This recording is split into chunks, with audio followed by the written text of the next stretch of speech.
And what's your firm? You can start when Okay. it's recording. We are here today to to speak with Mr. Barrie Trower, whose first degree is in physics, specializing in microwaves. Second degree is in research. And he also has a teaching diploma in human physiology, Yep. having taught physics and mathematics at South Dartmoor College. My interview That's today... advanced physics. Pardon me? I taught advanced physics Advanced physics, thank you. and mathematics Okay. and chemistry Wow. and biology.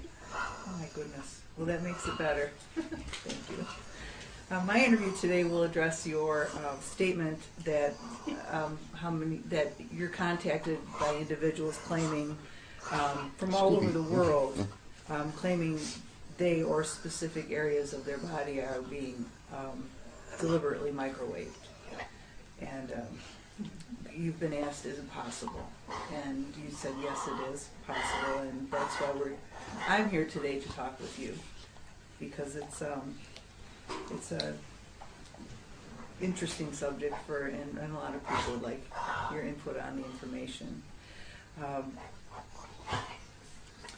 I am one of those people, and as is everyone in this room, who is claiming to be hit with microwaves or targeted. How would you describe, what word would you use to a targeted individual that we're sensitive to this? Is it, you say it's deliberately being done and you know that is happening? There are lots of different questions there all in one. Yes. Some people are targeted for research. Some people are sensitive. Some people are just very slightly sensitive but becoming more sensitive.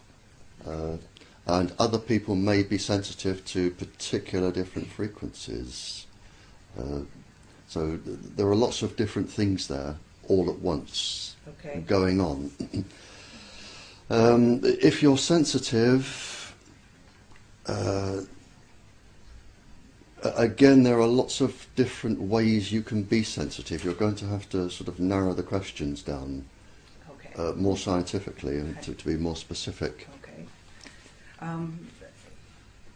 I guess if a person is waking with burns on their body or bruises or having difficulty sleeping because of severe pain to their head, the back of the head, things like that, different frequencies. You stated in another interview you have the largest list of frequencies and their causes. Right. I have a list of, this is going back now to when I was questioning spies in the Cold War. I have a list of probably 25 to 30 frequencies which can induce maybe up to 50 physiological and neurological illnesses. The problem we have today is that under the direction of the United States government in 1976, most of the Western countries, Australia, Britain, Canada, and the United States, they were all advised to keep everything secret so that the military and the industry could be protected. You could protect their profit margin. And if the people in the military knew that the equipment they were using could give them tumours, then they could start lawsuits. So the advice in 1976 from the American government was not to tell people the truth, keep it secret. And this is why we have this mess today, is because the industry, what I call the silly boys that are coming out of university these days with their electronic degrees, they just solder all these chips together They have absolutely no idea what's going through people. They don't know the pulse frequencies and that they're going to what they can cause. And so what we have now is really a runaway train. And there will be so many lawsuits if the truth were known and accepted. So many lawsuits that the whole industry would be bankrupt. Now, coming to your other question, you asked about burns in the skin and tinnitus, ringing in the ears, and bruises on the skin. What happens is the sensory cells, they leak ordinarily. When I leak, I don't mean leak like a leaking tap. They leak or pass out little chemicals. Now, when these chemicals are passed out, they trigger neural activity through the body and your senses work. One of the things that microwave irradiation will do, it will release extra calcium in the body. When you release the extra calcium in the body, it can trigger the cells that leak. It can trigger those to leak much more. So what you have then are a series of false sensations. Now, if you have leakage on the skin, then what happens is the skin will become itchy, it will start reacting to everything. If you have extra leaking going to the cochlea in the ear, then it will imitate some form of sound. So you will hear a screeching or a buzzing or a high-pitched whine, and you will really be hearing it. But it's a false sensation. So you can get these. The part of the ear which is getting the signals, it's making that part of the ear vibrate. It goes to the brain to say, this is what I'm hearing, and the brain interprets the sound as a tinnitus, a high whine. So you have leaking. The other thing you have with the skin is these waves, they are electric and magnetic, made up of an electric and a magnetic component. The magnetic component tends to go inside the body. The electric component tends to go around the surface of the skin. And that as well will cause itching and scabs and burning sensation. So there are lots of different things here in that question which you asked. I'm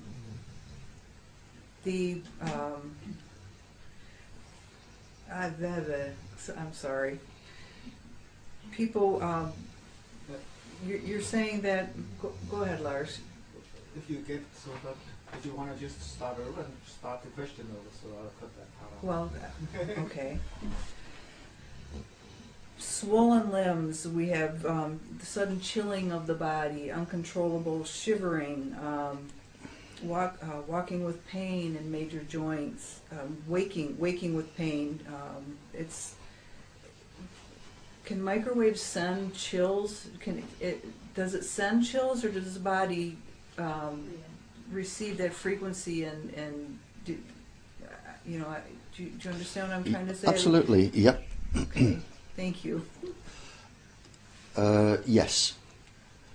The endocrine system, which are the pituitary gland, the pineal gland, the adrenal glands, thyroid, parathyroid,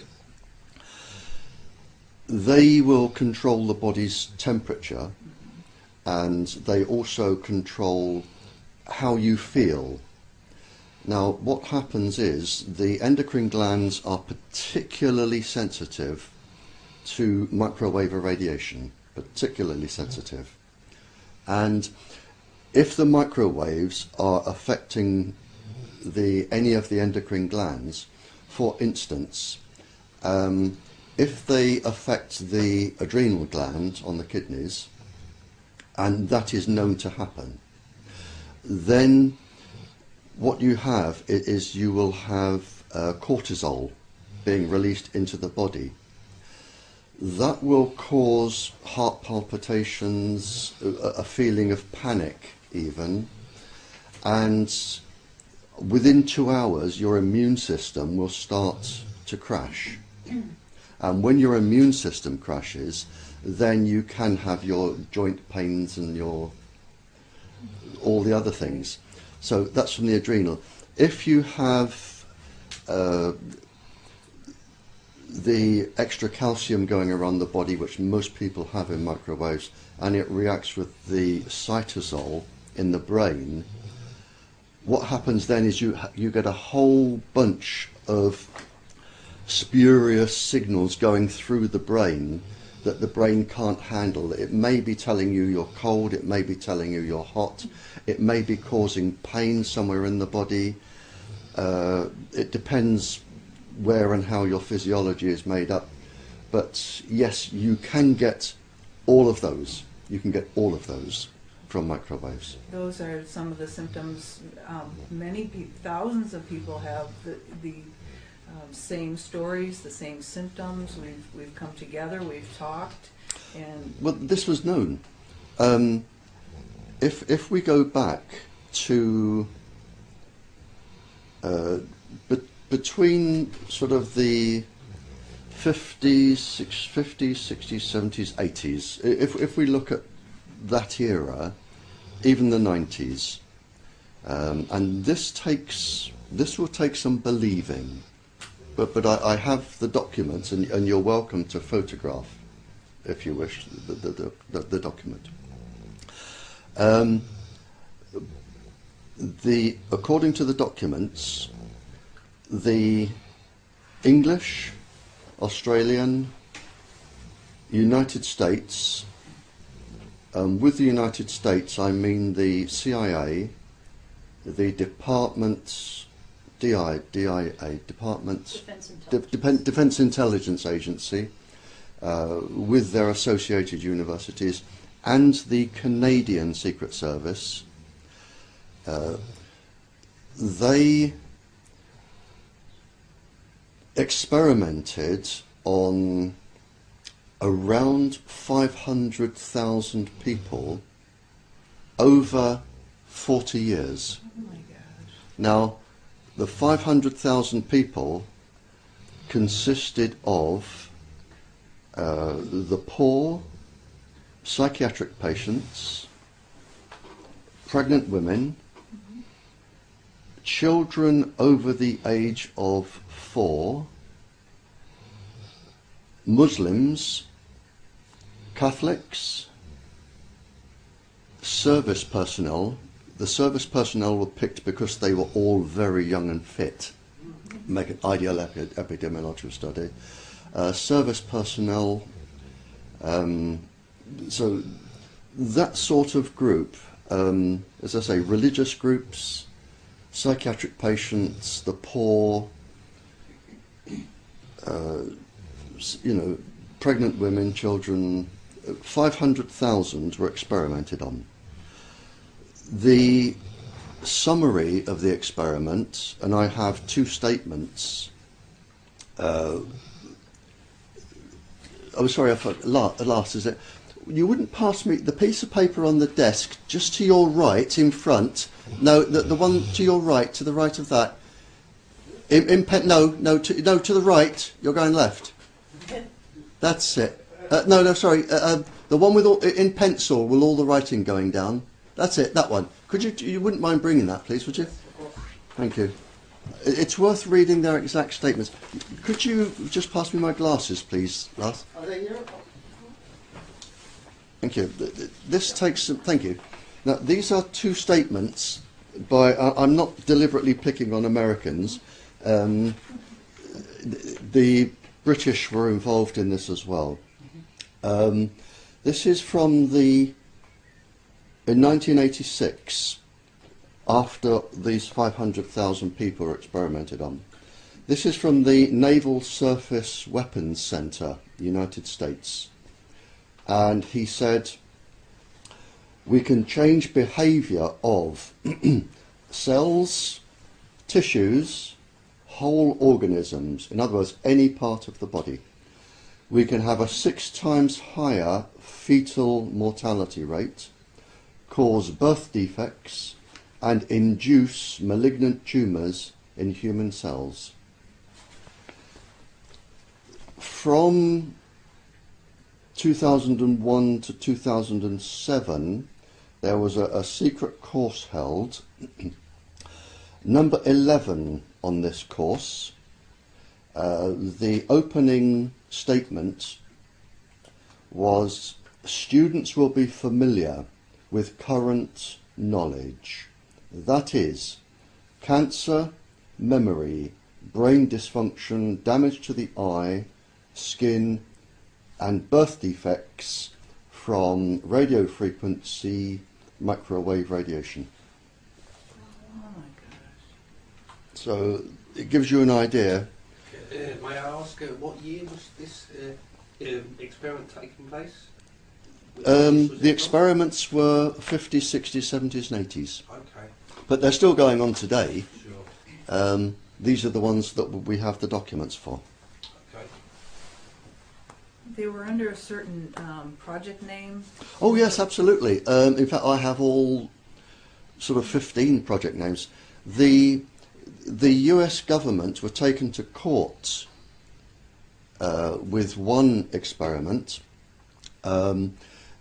Generally, the microwave experiments, they had the letters MK before the code word. So the one that was taken to court was MK Ultra. Now, MK Ultra, I think it had a budget of $160 million or something, and the one project, there were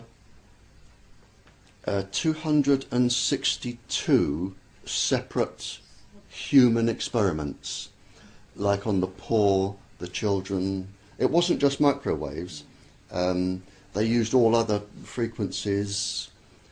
They used microwaves with hypnosis, microwaves with drugs.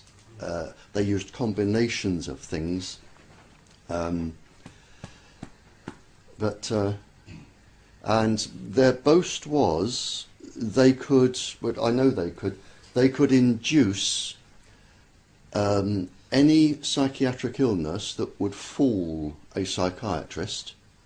So they could instill psychosis, schizophrenia, paranoia, and they could also bring on blindness, heart attacks, liver dysfunction, heart dysfunction, anything in the human body just by targeting that organ, and they still can. Is there a project name for what's happening currently, or is it under an old project? There will be, but I don't know what it is because that's still under the Official Secrets Act. I can only get hold of stuff I can get hold of from people who send it to me. Okay. But they are still going in. I mean, today, even now, Tetra is an experiment. With Tetra, and I have the original government documents with Tetra, they say at the beginning, when Tetra was it was forced. Tetra was forced out, and according to one document that I've referenced in one of my reports, it was between the American and the English governments that forced Tetra out. And the reason, according to the document, they will deny this, but I can believe it, is that all of the gubbins inside Tetra is made by Motorola, which is an American firm. And by law, anybody in America that makes cell phones must give the cipher keys to the government. So the government has the ability to tune in and listen to every single conversation that's going on. Now, when you've got Bush and Blair forcing out Tetra, and again this is documented and I've referenced it, the aim is to sell Tetra to as many European countries as possible, as cheaply as possible, so that they all buy it. Now, once every European country has got Tetra, what it means is the American government can listen in to every country that has got Tetra. Oh my gosh. Is that a Without particular making cell phone? much- Well, it's not just, you see, so what we have is Tetra is now going worldwide. It's in Africa, India, it's going all over the world. So, but it isn't just people, police officers and ambulance and fire brigade. It's your MI5s, your MI6s, your secret services, your customs, your air sea rescue. So every secret department in every government, and Tetra I think is now 200 countries. So every secret department in 200 or so countries can now be listened to by the American Secret Services. Oh my gosh. Now you can see why the Americans want this, and you can see why the British want it. But I mean, I was invited to Amsterdam a few years ago with the police chief, who he was sacked for talking to me.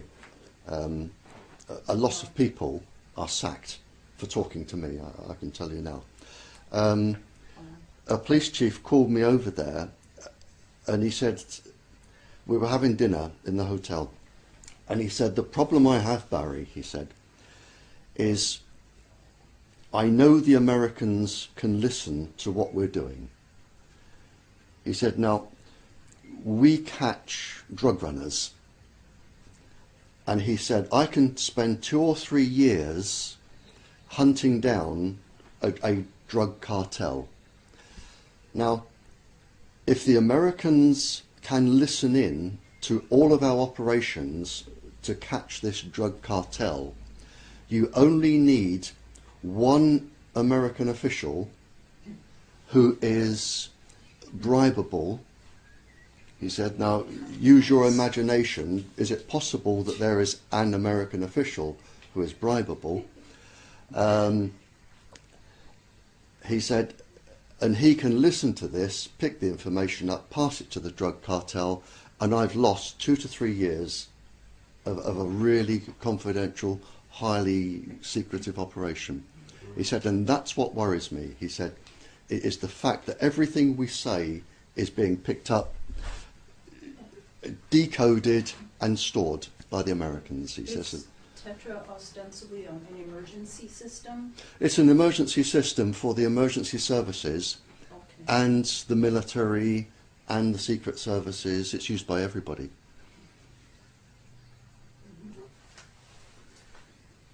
So, But that is an experiment. And they said, at the beginning, they said it has a pulse frequency which is known to cause calcium efflux. In other words, the pulse frequency will affect the way your brain works, and it will affect every organ in the body and can cause tumours. And they say in the initial document, which I have, they say this is experimental until 2018, and we cannot rule out cancer and neurological damage. to the police and fire. No, the police weren't told, nor were the fire brigade. Nobody was told. It was kept secret from them. So they're part of The experiment. Every police officer, every fire brigade, every ambulance worker, they are all part of the experiment, but they were never told that they were a part of an experiment, which is actually illegal under international law. So could this Tetra system in the hands of police and fire and ambulance? Could it be used or abused? Could it be could that those frequencies be abused toward other people? Because we find ourselves not being helped by police and firefighters, and law enforcement will not listen to us. They label us mentally ill right away and say this is not happening to you, but it's happening to them also. Yeah, I have had, sitting where you are, within the last few months, 5 lady police officers, all with throat or breast cancer, and they have all said that when they've complained that it's where they've been carrying their tetrasets, Yes. they have been victimised and bullied. I have an ambulance lady ring me up Saturday to say that she carried her tetra on here, on her hip, and she now has a tumour on her hip that needs a biopsy. And she's coming to see me, I think, Thursday or Friday, from up north. But there are a lot of tumours now appearing, and we think a lot of neurological damage as well. Because I've always said, and in my report, you haven't got a copy of my higher report, have you? I might have it with me. I'll have a look. If you have, I can let you have a copy. But I've always said that if you have a police station where Tetra is installed, you will have. I'll lift it back at the hotel. Okay, it's the higher confidential report, not the confidential report. The higher confidential report. I don't know if I read that. All right. No. No, as in very highly confidential. Okay. I can let you have a coffee to take away. Okay, thank you. I've always said that where you have Tetra, and I've been right round the world talking about this. Any police station, the police will become more bad-tempered, more aggressive, and more violent, always. There will be more car accidents involving police drivers. There will be more cancers involving the police, and the sickness rate will increase. And I've said to anyone around the world, find me a police station where that is not happening, where it's been installed for 6 months or more. 6 months. Do you think maybe a long-term goal or covert goal of this is then the police won't be very effective and to kind of establish a military state, more and more going towards No, that? I think they didn't anticipate how quickly the cancers and the bad behaviour would come in. I think what happened was the Americans thought, let's get this around Europe, because America has really 2 problems, the United States. One is the Russia and China effect, because Russia and China are a threat to the United States. The only other threat to the United States is if Europe comes together.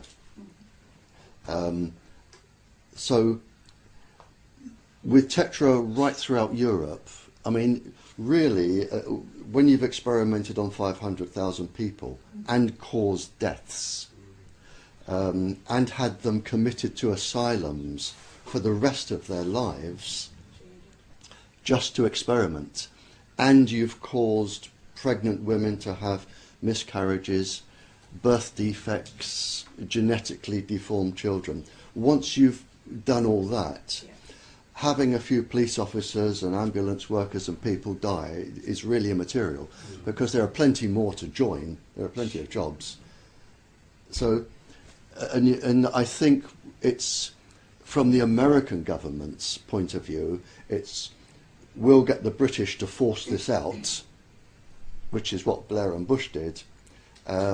Okay, so some people are going to die throughout Europe, but at least we can listen to all of the conversations and, you know. So you think that's the only purpose they have brought this program in, for this experimentation? Oh yeah, The Tetra. sole purpose. Yeah, yeah, because there are better systems and there are safer systems. Okay. And they were warned by people like me. I was commissioned by the Police Federation to write the safety report, and I condemned it outright. Wow. And they called a meeting to the Police Federation with all of the officers, and I was there at the meeting, and they said, you use it or you get another job. Right. Simple as that. They said, use it or get another job. And they will not let anybody complain. They follow a system. The police, the governments, the secret services, anybody who has authority in these countries, they all follow the same advice, and it's called active denial. Yeah. I've heard much about that. It's called active denial. The moment you say anything, bang, it's not true, doesn't happen, active denial. No, he's okay, I'll let him at the front of the minute. It's called active denial, and I was going to say, I hope there are very, very few people in the Pentagon who really are this evil, and maybe you don't want to comment about that very much. That's just... it's we're not talking many. Okay. I had a meeting, now I don't know what the equivalent is in Denmark or the United States. I had a meeting with the schools minister here, the minister for schools. He is the top person in the country responsible only to the Prime Minister. And he runs all of the schools. And I had a meeting with him for 25 minutes. And I said, you must not introduce Wi-Fi into schools because it is going to cause genetic damage, not to the children in school, but to their children and their children. I shall need to explain this, but we're looking at the school children today. We're looking at the eggs being damaged in the girls. They will have a baby when they grow up, which may or may not have genetic damage, but the real threat is that child, the grandchild. That is where the most of the damage is going to come out. And we've got this. I did a cartoon for the minister, which I can give you a copy if you haven't seen it. I did a cartoon because, to be quite honest, the level of their science is, less than an 11-year-old. So I did it as a cartoon, and I said, there you are, that is what's going to happen. You must not introduce Wi-Fi into schools. And he said, I am powerless to stop it. The minister. Although he's in charge of everything to do with all the schools, he said the Health Protection Agency in this country, which is like Health Canada or whoever does the health in the States, he said the Health Protection Agency, which is only a handful of people, they control all of the science in all of the country. And if they say, we want it in, it goes in. And that's it. He said, I cannot go against the Health Protection Agency. What is the goal? Is the goal to just slowly, reduce the population or dumb down the population? Or there are lots of goals. If you want to come back on that pregnancy thing and know how it affects women, you'll have to ask me later. Well, the first goal, Wi-Fi, I read Wi-Fi in Europe is worth about 260 billion euros a year. Now, when you come to the rest of the world, you know, you count hundreds of billions of dollars, and that is worth maybe 20% of the population becoming very seriously ill or having miscarriages, child defects, birth defects, 40% of the population probably being sensitive and ill, but you still have 60% of the population well, and you make all this money. That's one reason. The other reason is you can listen to every single person's conversation all of the time, even if your phone is off. Even if you take out the battery and take out the SIM card? No, they can't then. Okay. Although in some they can. If they've actually handled it, they can, because they can put in a capacitor. But even if your phone is off, they know exactly where you are, exactly what you say, whom you're meeting with, everything.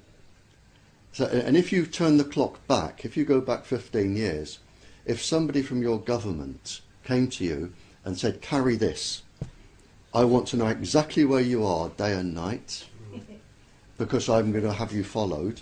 I want to know every single thing you say, whether you like it or not. I want to know who you're talking to, what you're saying to them. People wouldn't have carried them. But because you can push a few buttons and talk to somebody and it makes you lazy, but they now know exactly where you are, what you're doing, who you're talking to, and it isn't one country, it can be up to about 45 countries internationally doing this, not just your own. And Eavesdropping. the one of the reasons for it is blackmail. Right, makes sense. It's blackmail. Sure. Because you've got all of these teenagers now talking to their boyfriends and girlfriends and you know, mum's out, come over and we'll have a joint and a party and some sex and you know. But up to 45 countries are storing this. Now, when you've grown up and you're a congressman or a congresswoman, or if you have something that you want secret, like you're a paedophile or a thief, you know, they can come straight back to you at any time and say, listen to this.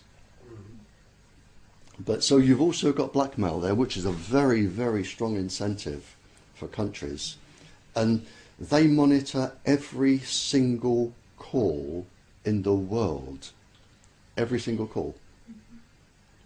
And it goes even further, because with the United States, now I'm not picking on the United States, but they have a supercomputer now that not only gets every single message in the world, but also tests it for voice recognition. So if you use somebody else's phone, they will know you've got their phone and relate it back to your phone.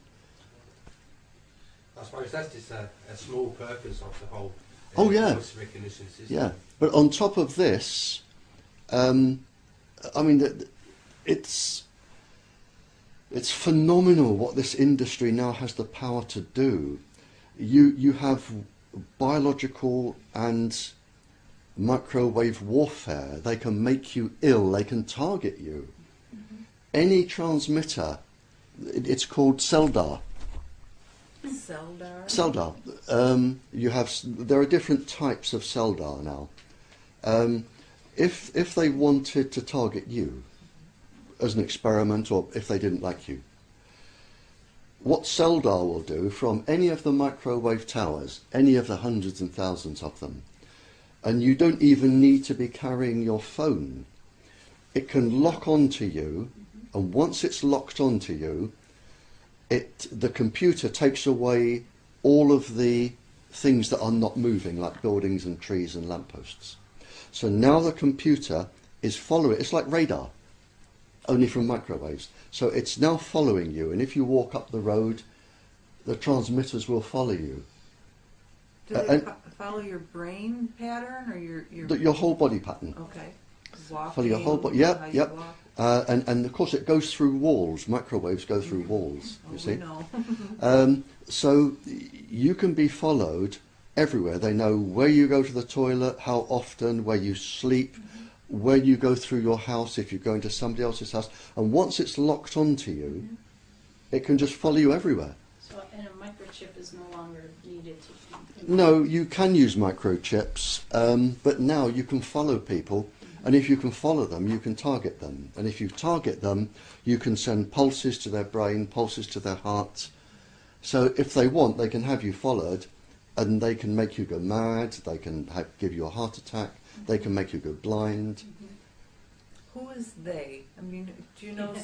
Yes, you have... We always say they're doing this to me again. I mean, put a name to They this are they. government scientists working...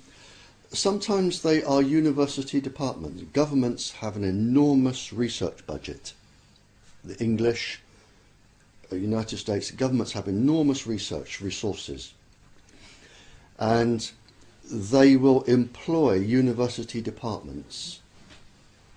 Well, would they maybe plant one person, say, on a university project, one or two, but the rest of the people maybe are innocent? Or don't know the full It may be. ramifications? It may be the university department doesn't know that it's actually building something which can be used against the people. For instance, one of the machines they made was in shops, and they still use them. Now, in shops, you can be targeted in shops, and they can beam microwaves and other waves into your brain in a shop. And they also use them in fast food centres. Now, universities develop these under the grant of a government for lots of money. And the university were told it's to deter shoplifters. That's what, yes. So, but I mean, instead of saying, don't steal this, you can say, if you want to, buy this. It's an influence mechanism. Yeah, yeah. So, I mean, once you've got it, so the university may be innocent in some cases. In other cases, it's certainly not. But the main culprits are psychiatrists, psychologists, doctors, specific scientists who have absolutely no morals or scruples. In this country, I know at least one who is absolutely desperate for a knighthood and will say anything he is told to say because he wants his knighthood. And the other thing is, what's interesting is these doctors and psychiatrists and scientists, they are able to work above and outside the law. And this isn't just the law in this country, this is international law. They cannot be taken to court. People have tried. In Canada, they tried to take them to court and they said Official Secrets Act. Yes. National security. National security, we cannot be questioned. And the people who, they won their case, but not a single scientist was mentioned or charged. In this country, there was a case where it usually takes 50 years to take scientists to court. In this country, there was an experiment carried out on service personnel where they said we want to test different flu vaccines. And in fact, they were nothing to do with flu. They were radioactive and biological experimental things. And a lot of people died and got all sorts of bad things.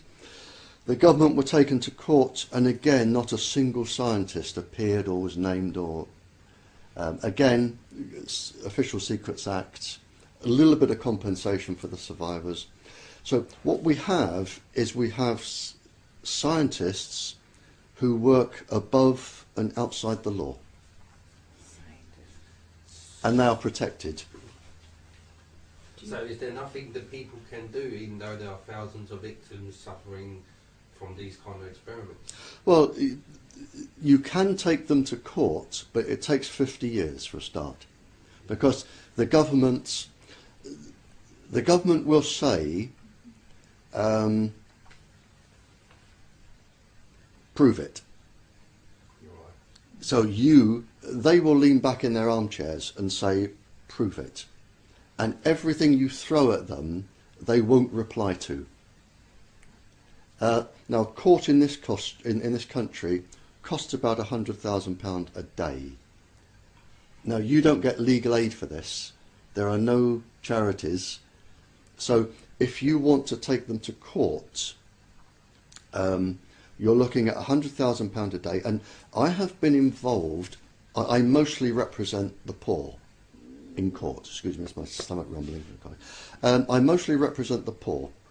But I've represented, I think, 2 billionaires and a couple of millionaires. Now, one of the billionaires,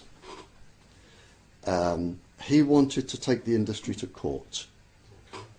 I was the scientist involved. He had his legal team, and he said, I want this industry to go to court. And they said, good, take us to court. And then we looked at what it would involve.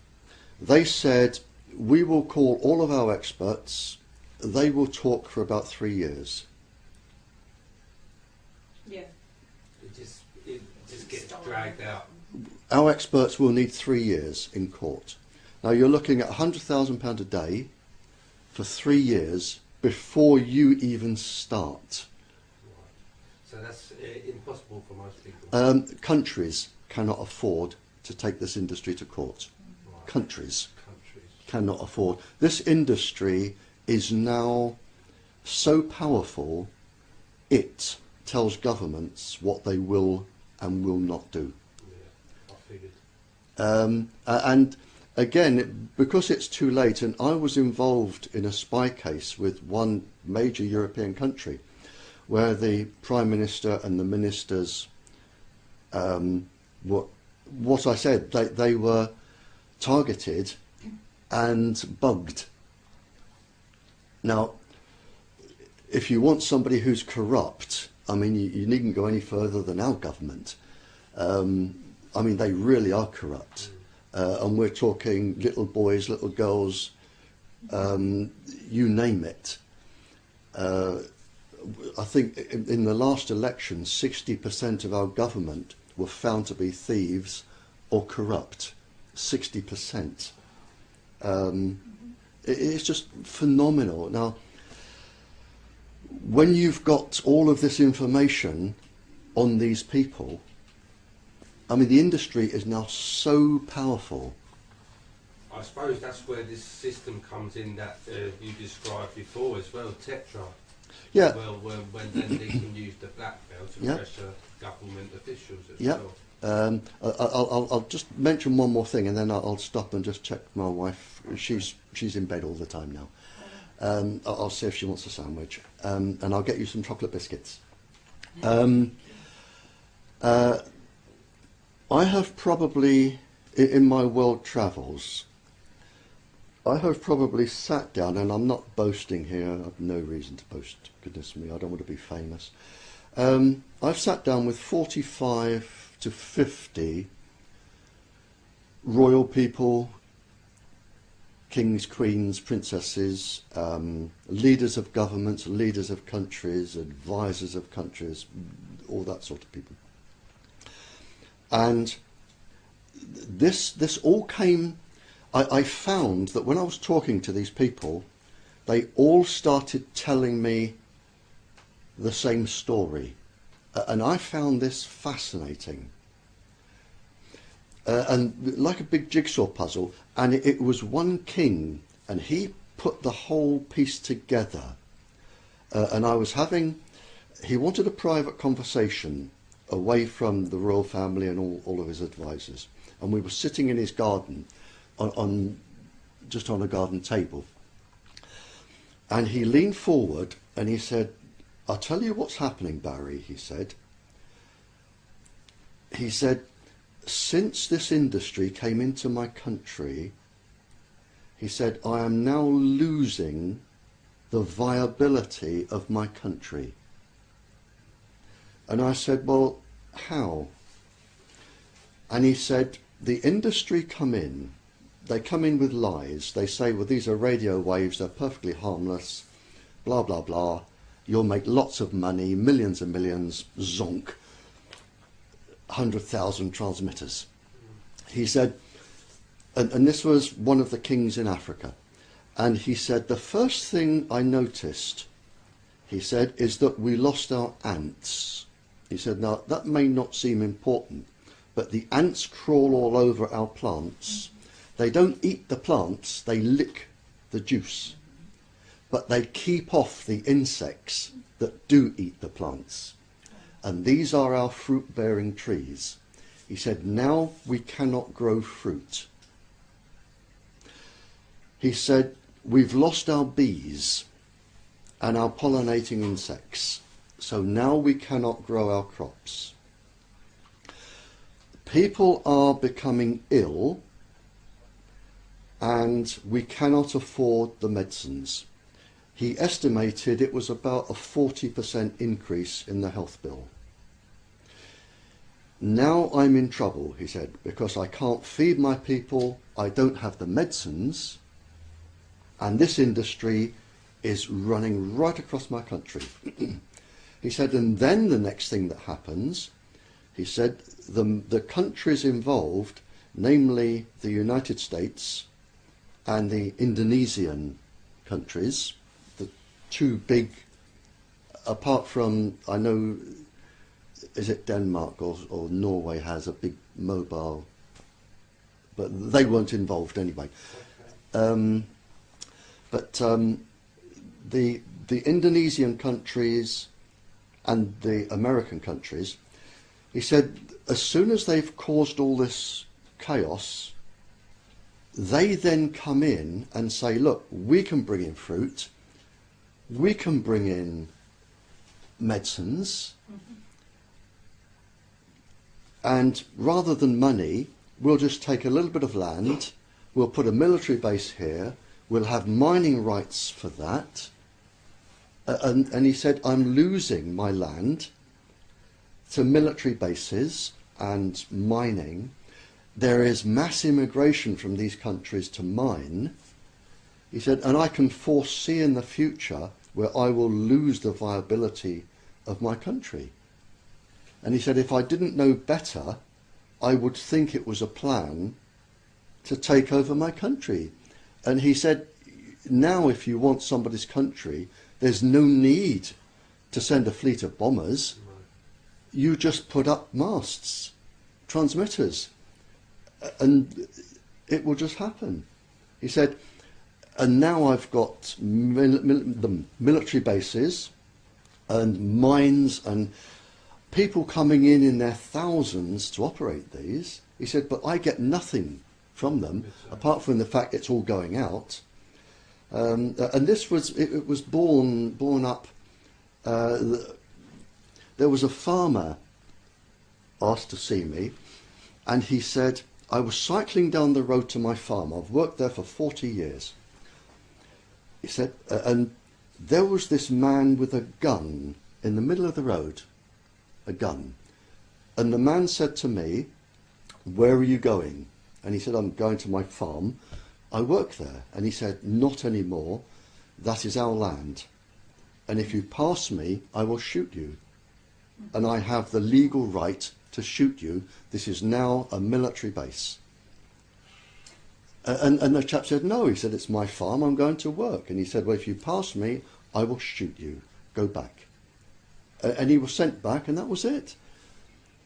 So which country was this? The soldier I hate is American, but this was Africa. This was Africa. I did a few countries whilst I was in Africa, representing the townships. But now it may have been by accident, but now sort of Japan and the Indonesian countries, and if you think of what Japan wants, minerals, land, oil, it wants a lot of things, Japan. And if you think what America wants, military bases all over the world for missiles and what have you, you know, you're getting it now. But this was the king telling me, Might be worth it. come on, Scoop. So, Debbie, if you want to introduce. Hi, I'm Deborah Paulson here speaking with Barrie Trower, and we also have Stephen Bell and Mr. Pinsky asking and speaking with Mr. Trower, asking questions today. I would like to get back to some of the energy that people are feeling. I called you last week with a question that you said would take rather long to answer, and that was Tinnitus. I remember. when we Buzzing in the ears. Yes, waking up in the morning, it's almost as soon as you start to come out of sleep, that high-pitched buzz almost goes all the way down, and all the noises in your room or in the bedroom, a fan running, the noises outside, they start to come back into hearing. What causes that, so that it's all blocked out? Yeah, you did ask me on the telephone, and I did say it's a fairly lengthy answer, but there are several different answers to this.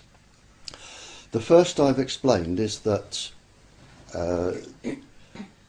the sensory cells, as I said, can leak, because they leak naturally, and if you have excess calcium in the body, microwaves can make the calcium leave the surface of cells and flow around. You can also produce extra calcium if the parathyroid gland is stimulated. So with the excess calcium, you can then get this hearing sensation. That is one. Another is it could be coming from your bed springs. If you have metal bed springs, they act as aerials, and if the microwaves are going through your bed, as they will do, you may have a form of resonance or sound coming from the bed springs. That is another. The most likely answer is if you have water or gas pipes in your house, the microwaves going through the house can vibrate the gas, especially if it's stationary, like overnight. The microwaves can vibrate the gas, and it's like blowing over the top of a milk bottle when it's empty, and you get this whoo. The microwaves could be causing resonance in the gas pipes or the water pipes or any other hollow container. So it could be sensory, it could be the bed springs, it could be the gas pipes, it could be the water pipes. So when people say they hear things in the walls, or that's probably the pipes from the microwave frequencies hitting the pipes? It could be, yeah. The... It could well be. It could also be that if you are being targeted, it's called synthetic telepathy. Not only can they make sounds in your ears, they can actually put spoken word into your ears, and you can hear proper voices. Now, that was a long time ago. These days, they can put a pulse signal into your brain, they can produce chemicals. One of the chemicals they like to produce is, and I can't think of the name of it at the moment, but it's when you fall in love as a teenager for the first time, Theobromine? and you have this overwhelming trust for the person you're in love with. Sure. They produce that chemical, and they can produce that chemical at the same time you're getting this sound. Now, so you trust the voice. Oh my gosh. Oh, Right? Now the voice, depending on what they know about you, I mean, and if they've listened to your telephone calls for years, they will know who you trust and what you believe in. Mm-hmm. Now, for instance, if you're highly religious, it could be an angel talking to you. It could be God. It could be a spiritual being giving you advice and helping you. And that could come at the same time you have this chemical. So, That's so interesting. so you will learn to trust this voice. You will learn to trust this voice, and we're talking months and years and years and years, the voice will follow you and will help you. And then what they can do is they can then have the voice start telling you what to do for your own benefit. To be subliminal? Oh, subliminal, yeah. Even commit a crime, kill somebody, blow somebody up. Once you trust this voice and you've got this addiction to the voice, so these can happen, and they have happened, and people have been committed, into asylums for this sort of thing. What if you're conscious of that it's happening, and you know it's being done to you, not just something, not subconsciously? What if you're aware of it? Can it control you as easily as if you're not aware of it? I don't know anybody who is immune from brainwashing. I don't know anybody. I think if they want to, they can target anybody. And the reason I know this, I mean, I worked in a psychiatric centre where I believed I was doing good with a psychiatrist, and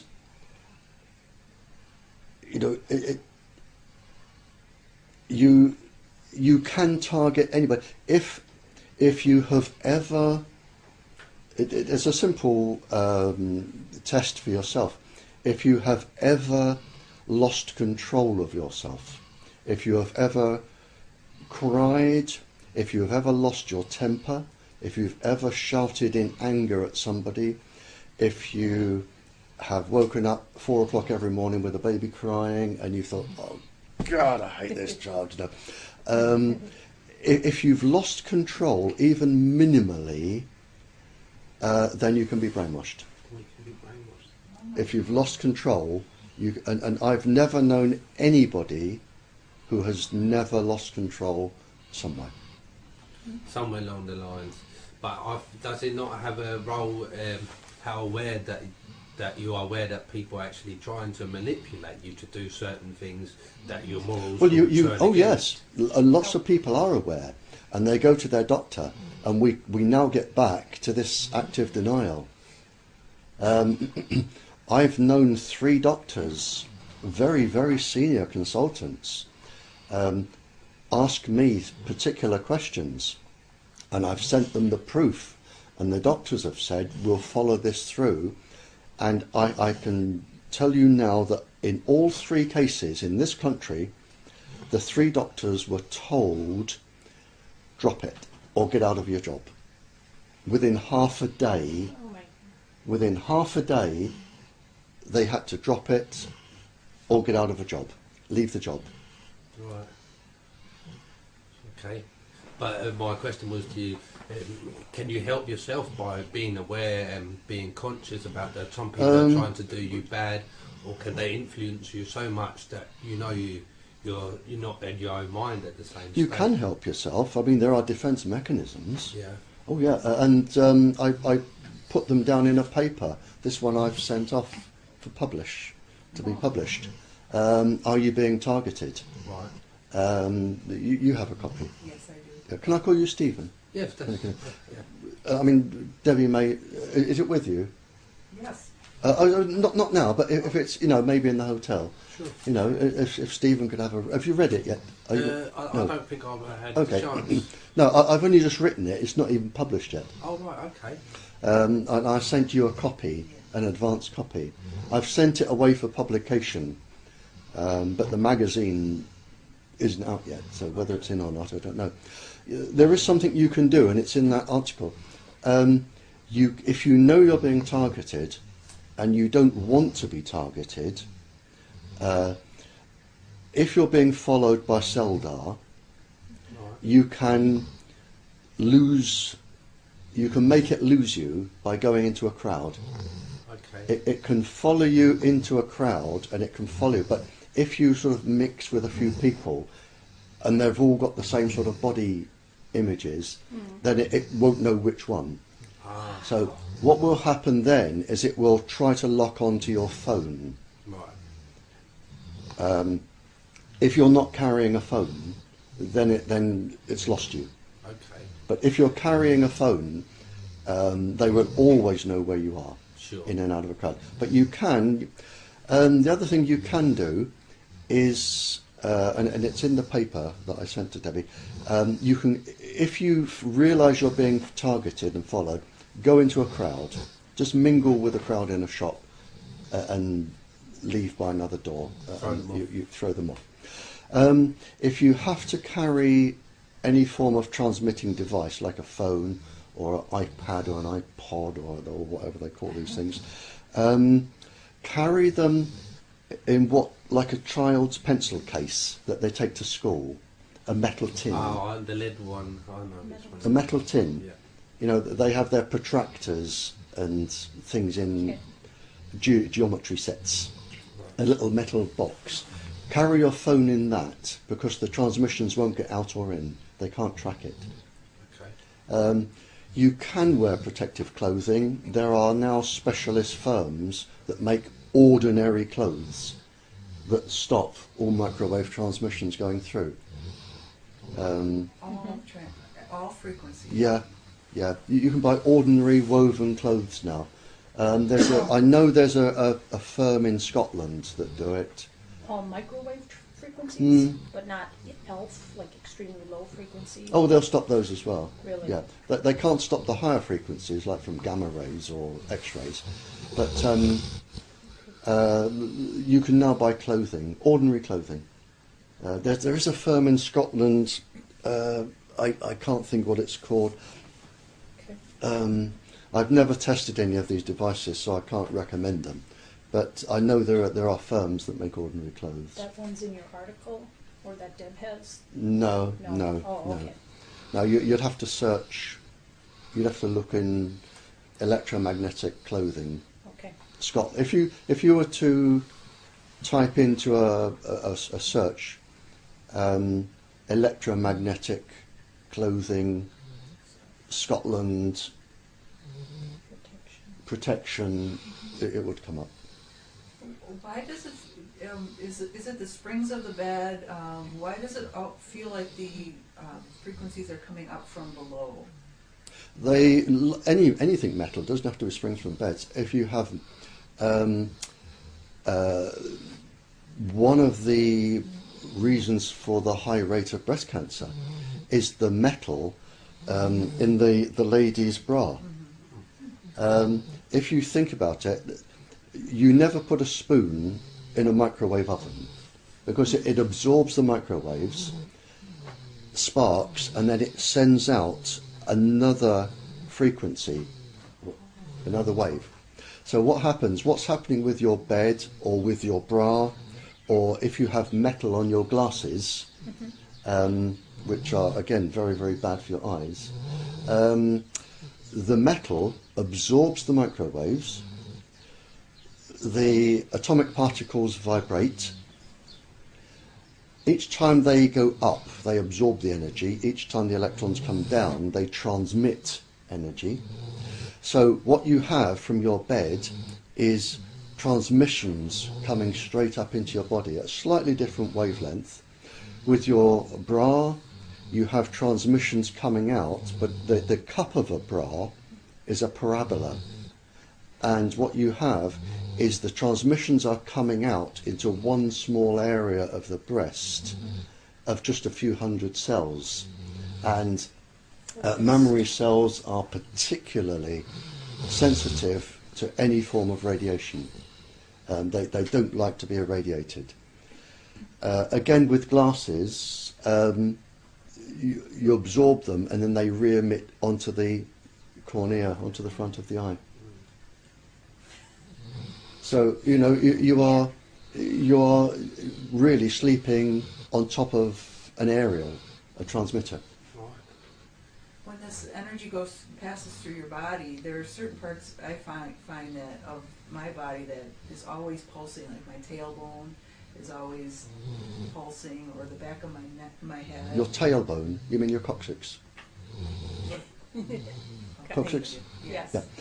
Yeah. And I'll tell you why, because it's you have resonance occurs in the body. You have cyclotronic resonance and circadian resonance going on in the body.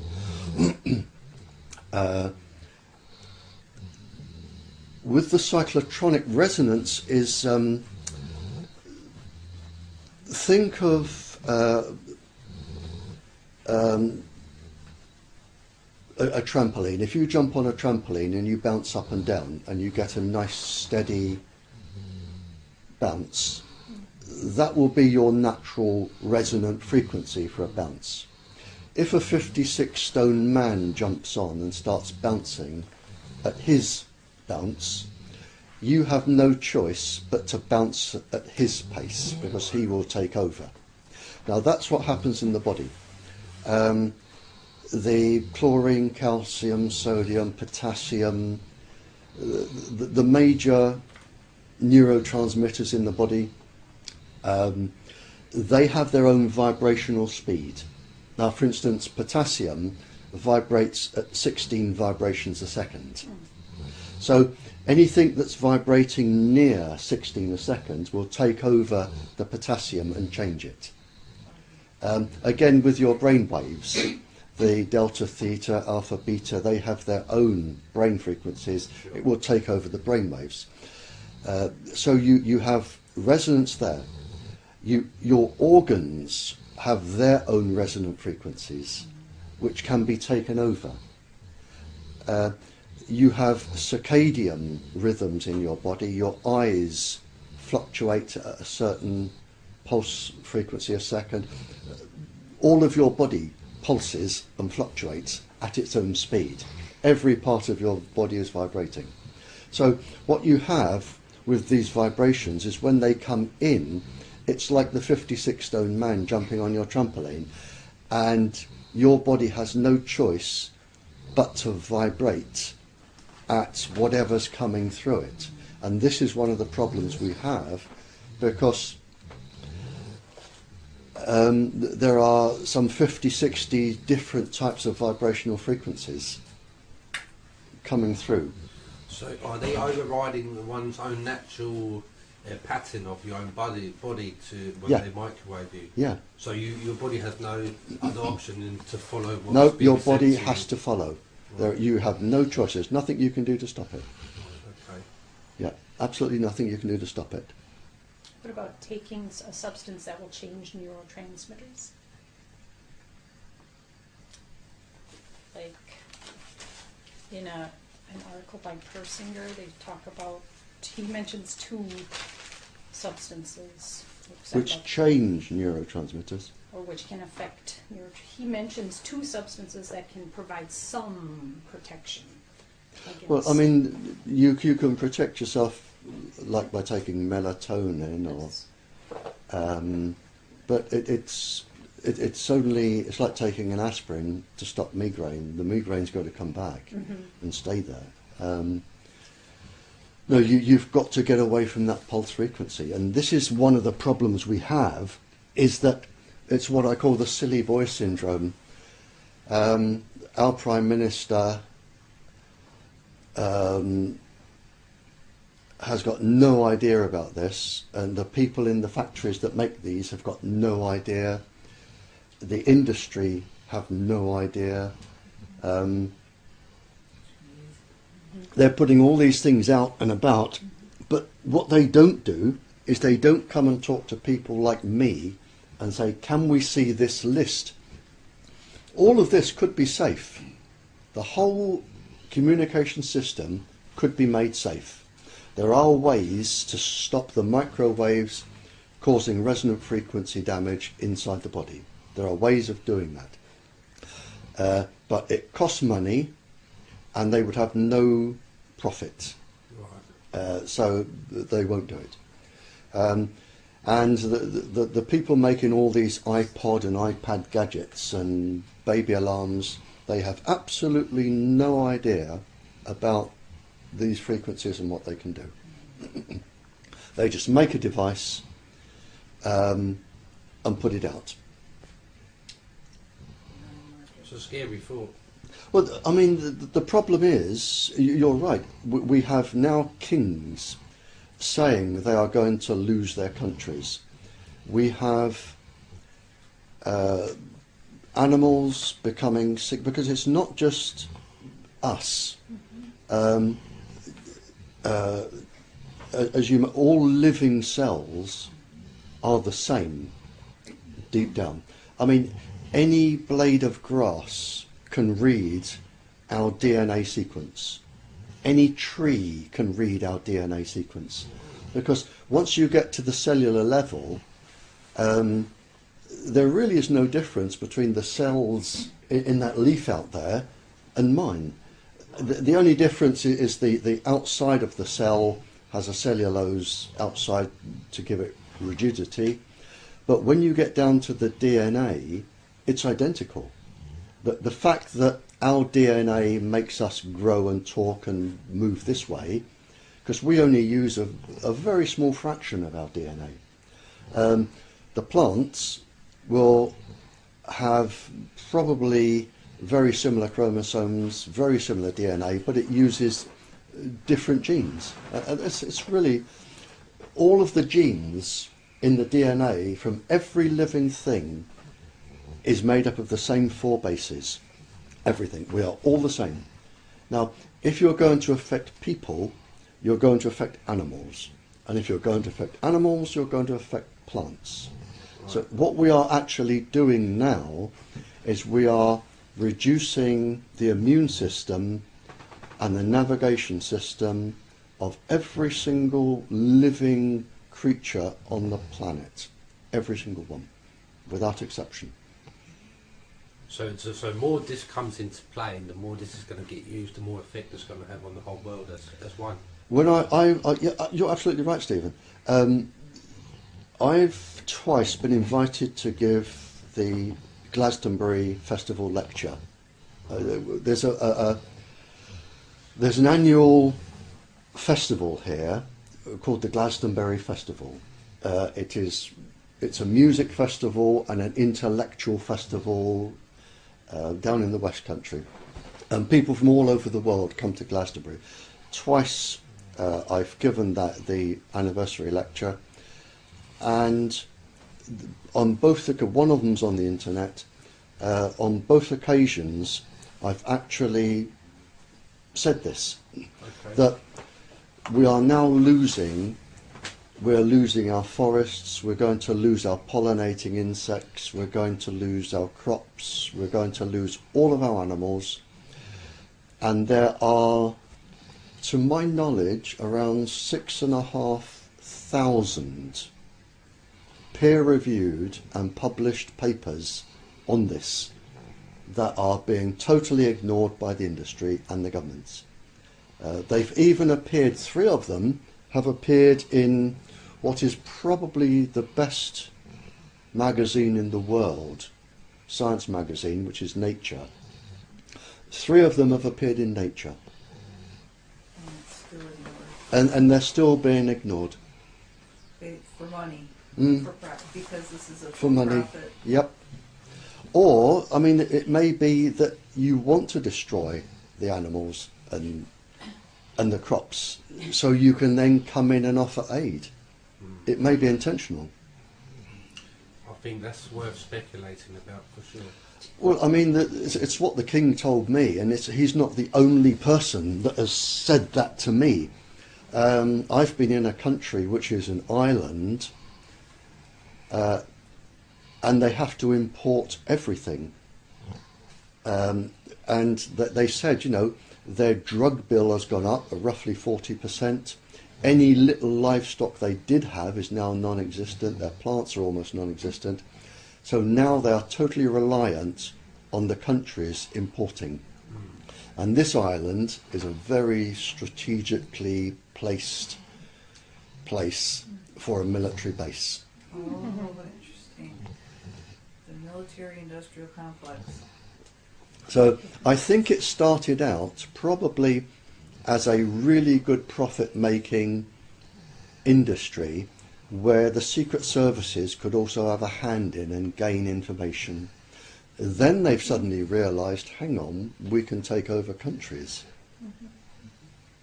Yeah, and in your opinion, what is the grand scheme?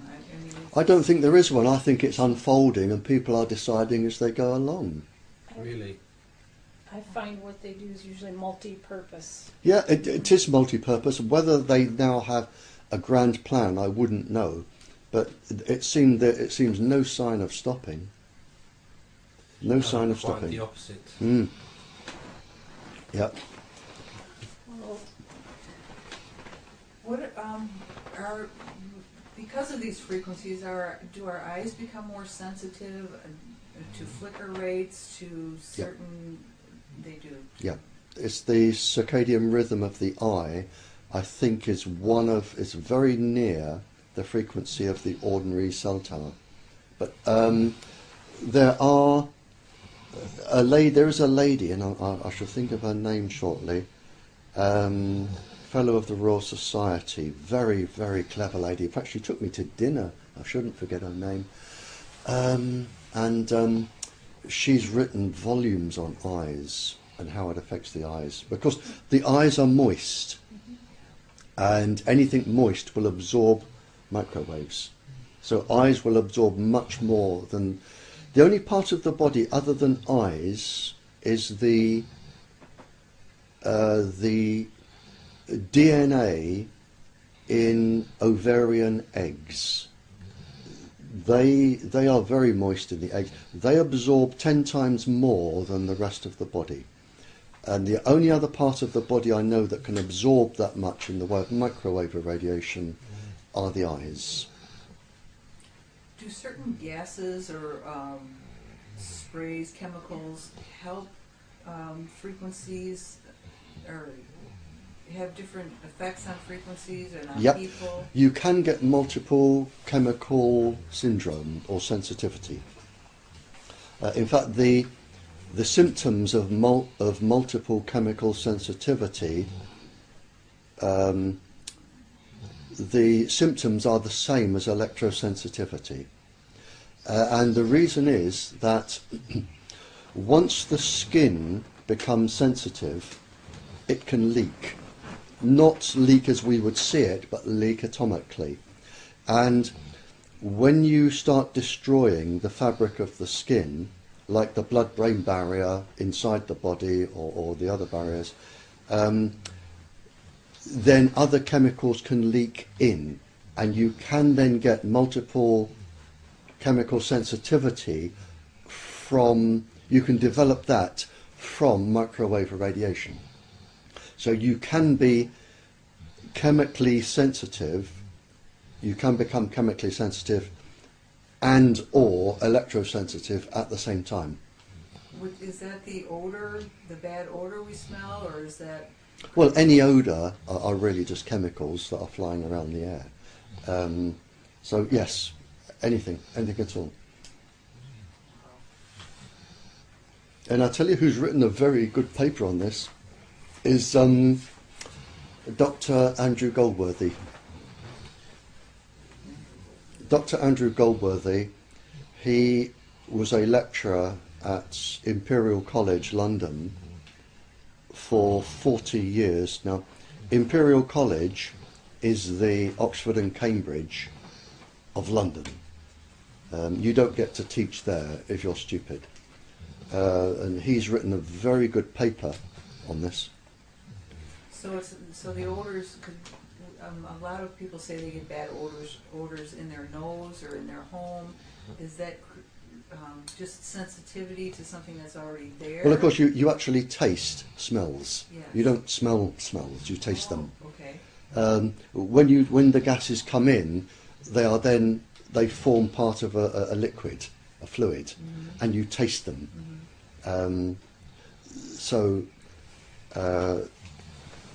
And once you're tasting them, you have this chemical as a fluid in the body, which could then do whatever it wants to do. Did you mean there be as well, if that can be any gases or medication that can make you more suggestible, or that makes the microwaves easier to pick up on you? Silica dust is one thing I've heard they like to use. It makes us more easily seen in our homes. Is that true? It brings out a... If the sprays have a metal component, for instance, some have aluminium droplets, some have small metallic ions, ION, to make them settle or react. If you have a metallic ion, that will automatically react with the microwaves. If they are iron based, because we have iron in our brains and bodies anyway, and this goes on anyway, but you can increase it. It's called the Fenton reaction. It's an enormously long chemical reaction. The stuff nightmares are made of when you look at it. But basically, if you have iron in the body, as we all do, but you're breathing it in as a form of compound from a spray, it reacts with microwaves with peroxide, which you also have in the body. You take in peroxide in some drinks and in some teas. Now, once you have peroxide, iron and microwaves, you automatically get what's known as the Fenton reaction. And the Fenton reaction, it depletes the iron. So what it does, it starts depleting the iron from the brain, which can bring on early Alzheimer's and Parkinson's, and make you anemic. But at the other end of the reaction, the Fenton reaction, is a hydroxyl ion or a free radical, and that is cancer causing.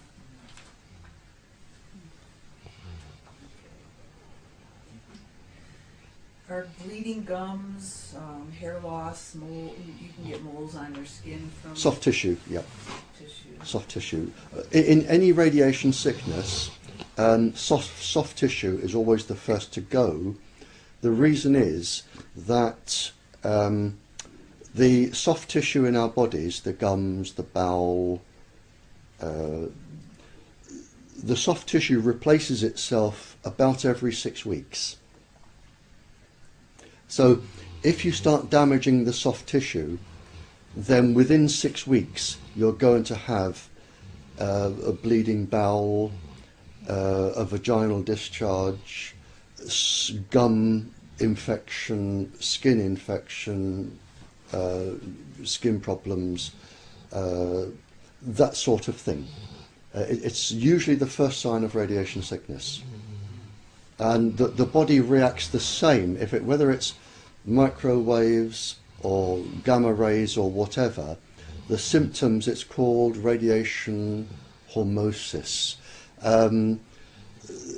The symptoms are the same, and in fact, to give you an idea of how ignorant governments are, it took 30 years for the lady doctor to stop pregnant women being x-rayed.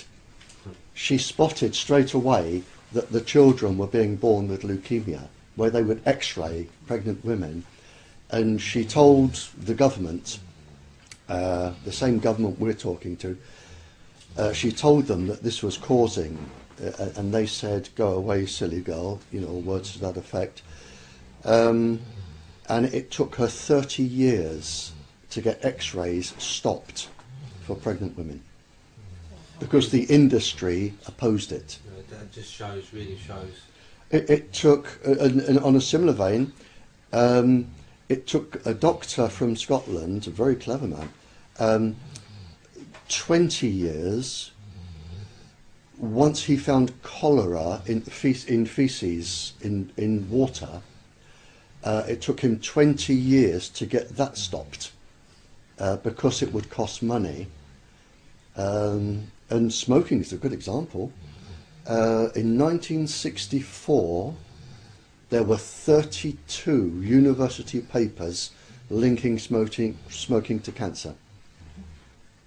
And it took another 30 years to get it. So, I mean, governments and industry, they will hold off for 20, 30 years in every case because it costs them money, and they avoid lawsuits. Sure.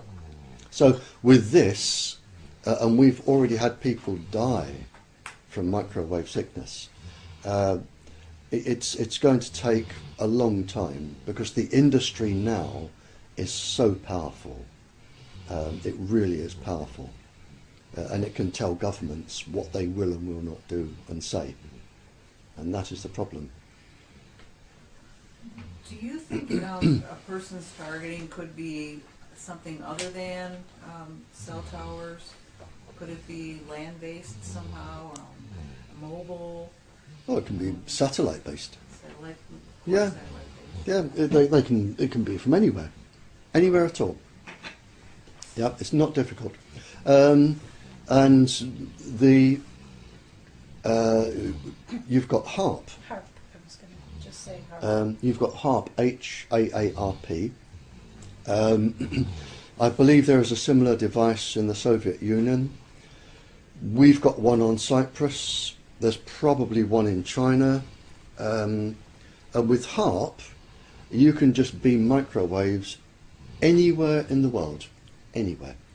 And you can target specific houses. You can target entire countries. At the same time. At the same time. Yep. So that will be mass control, or it could be used that way anyway. Yep. I mean, it's in Alaska. The American government say it's for studying weather, but you can just bounce microwaves off the ionosphere to anywhere in the world. Right. For instance, if I were a mad and evil scientist in this country, and I wanted to totally destroy the United States, and I told this in a legal hearing in London to 3 United States lawyers in the case I'm involved in Oregon. If I wanted to destroy the United States, let's say I was an Al-Qaeda, and I wanted to destroy the United States, all I have to do is build a 48 transmitter site transmitter complex like HAARP. I would aim it at the United States. I would think, how would I make the United States suffer? I would go for your wheat fields, because your wheat fields feed the entire planet, and your economy depends on your wheat exports and your beef, so I'd go for both of them. I would think, right, what frequencies will make the immune system suffer in wheat, cellular structures which are known, which would make the beef cattle sick, which are known. I would think, right, I can destroy that country. What I'll do now is I'll make myself $100 billion at the same time. I will grow wheat and I will grow beef.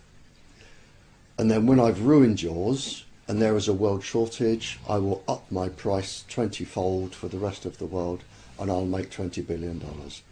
And I could ruin all of yours and sell mine. And it's that easy. Probably no one else has that capability. Well, I mean, the Russians, I think, have it. China probably has it. The Americans certainly have it. We have it. So there's a few countries that have the capability. Oh yeah, to do anybody. things like I mean, this. it's microwave transmitters are so easy to make, ever so easy. All you want is a power supply and 48 transmitters, and you're away. But you need access to a satellite, obviously. Or is that You don't need satellites. No. No, you can beam the microwaves in a direction, and they will bounce off the ionosphere that surrounds the planet. So even if They you don't bounce have off. access to the ionosphere as a grid, but you just have the capability just because it's there. Well, the ionosphere is space. No, I know, but I thought, do you not have to control the ionosphere? No, in some way no, to it's do just this? it's just an ionic layer around the planet. I thought that HARP, one of its eventual goals is to control the ionosphere. Well, they can make holes through it, or they could make it vibrate. But yeah, I mean, Just using what's there already. Yeah, yeah. Okay. but I mean, it's now. If I wanted to, I mean, and I had the capability, I could destroy the United States quite easily. Mad. And if I can do it, imagine what somebody from MIT, which is probably the top university in the world, MIT. Imagine what a team of clever scientists from there would do with a laboratory and 20 years research, which they've had. I mean, what I've said is just general knowledge. They will be way ahead of that. So we're getting to a phase now where we can literally destroy the planet. We're back to where I remember in the Cold War, where there were so many atomic bombs primed, loaded and ready to be fired. And I can remember when Kennedy was president, and the United States and Russia were within a heartbeat of total global nuclear war. And they had enough atomic bombs to literally rock the planet off of its axis and destroy everything. Yeah, and we were within, especially the Cuban Missile Crisis, we were within, I mean, the fingers were on the button. It only wanted pushing. Inches away.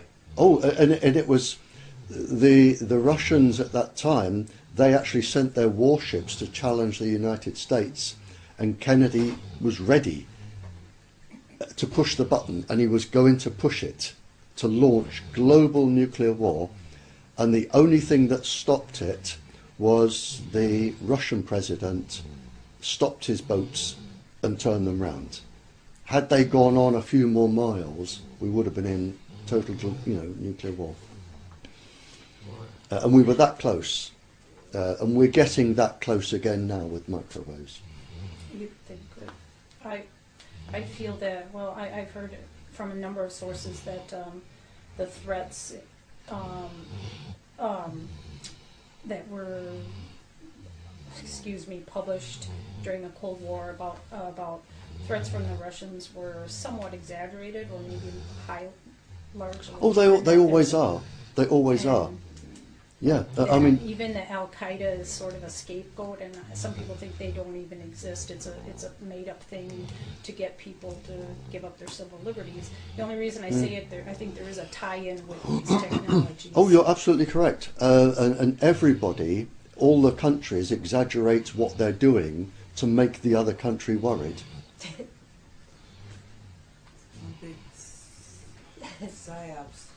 Strategy. Hmm. The one towers, are familiar. The Twin Towers, yeah, I remember the that. The Gwen Towers. Sorry? The Gwen Towers that were put up during the Cold War to, if communication went down, the Gwen Towers they were put up by the military. Yeah. Ground Wave Emergency Network. Yes. Yeah. It's been said that the targeted individuals are kind of clustered around Gwen Towers throughout the United States, and the bottom 3/4 of the Gwen Towers are now being leased out to the public, but the top quarter is still being used by the military. Oh yeah, yeah, I don't doubt it. I mean, officially, every single microwave transmitter in this country, just ordinary cell towers, every single one comes under the Official Secrets Act.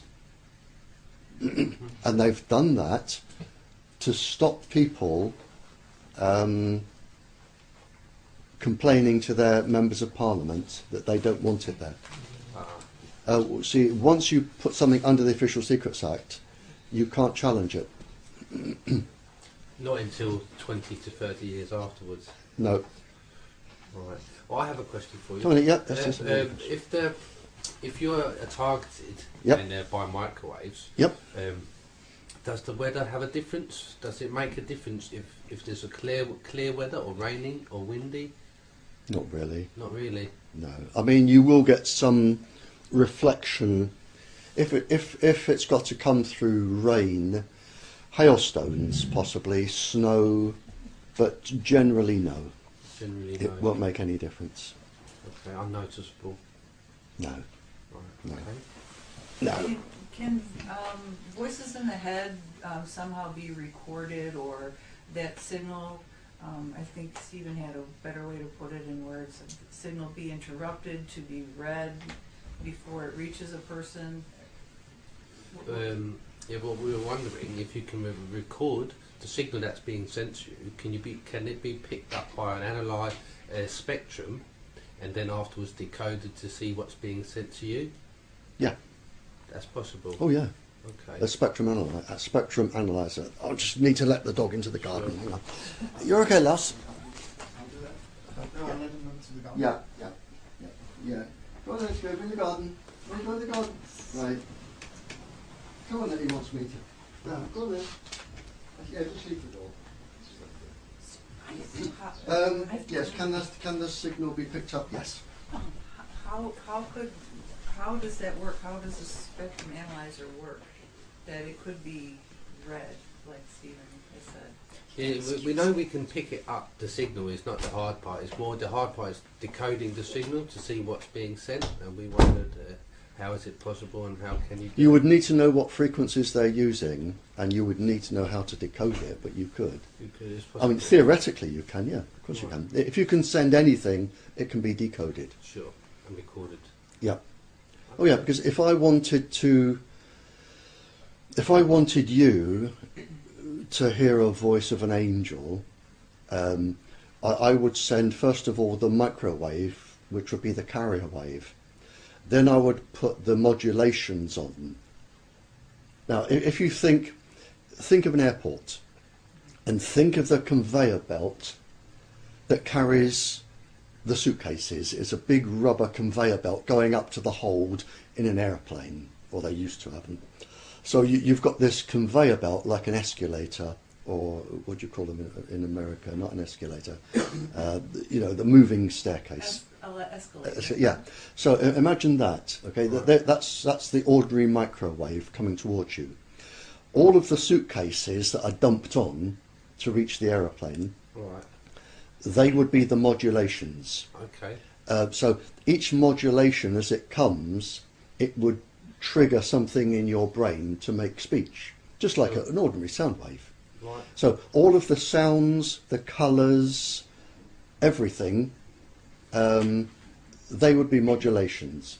Now, if you're sending sounds and colours and speech and what have you by modulations, they can be decoded.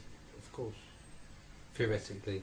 Well, they can. I mean, what they would have these days, they would have a spectrum analyzer that went through, the big one in America now in terms of power, the one in America, that supercomputer, and I'm trying to think what its name is, it could listen to everybody in the world making a phone call all at once, individually, and log them.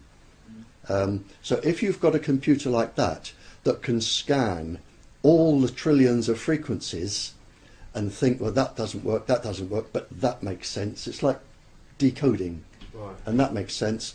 I mean, a computer of that power would probably decode it in a trillionth of a second. Okay, thank Yeah. you. Does it make a difference if you're sleeping behind or if you're behind, not sleeping, if you're behind a brick wall, a galvanized steel wall, a window, how these frequencies reach a person? Microwaves can't go through metal. It's the only thing that will block them. Gamma rays and X-rays will go through metal.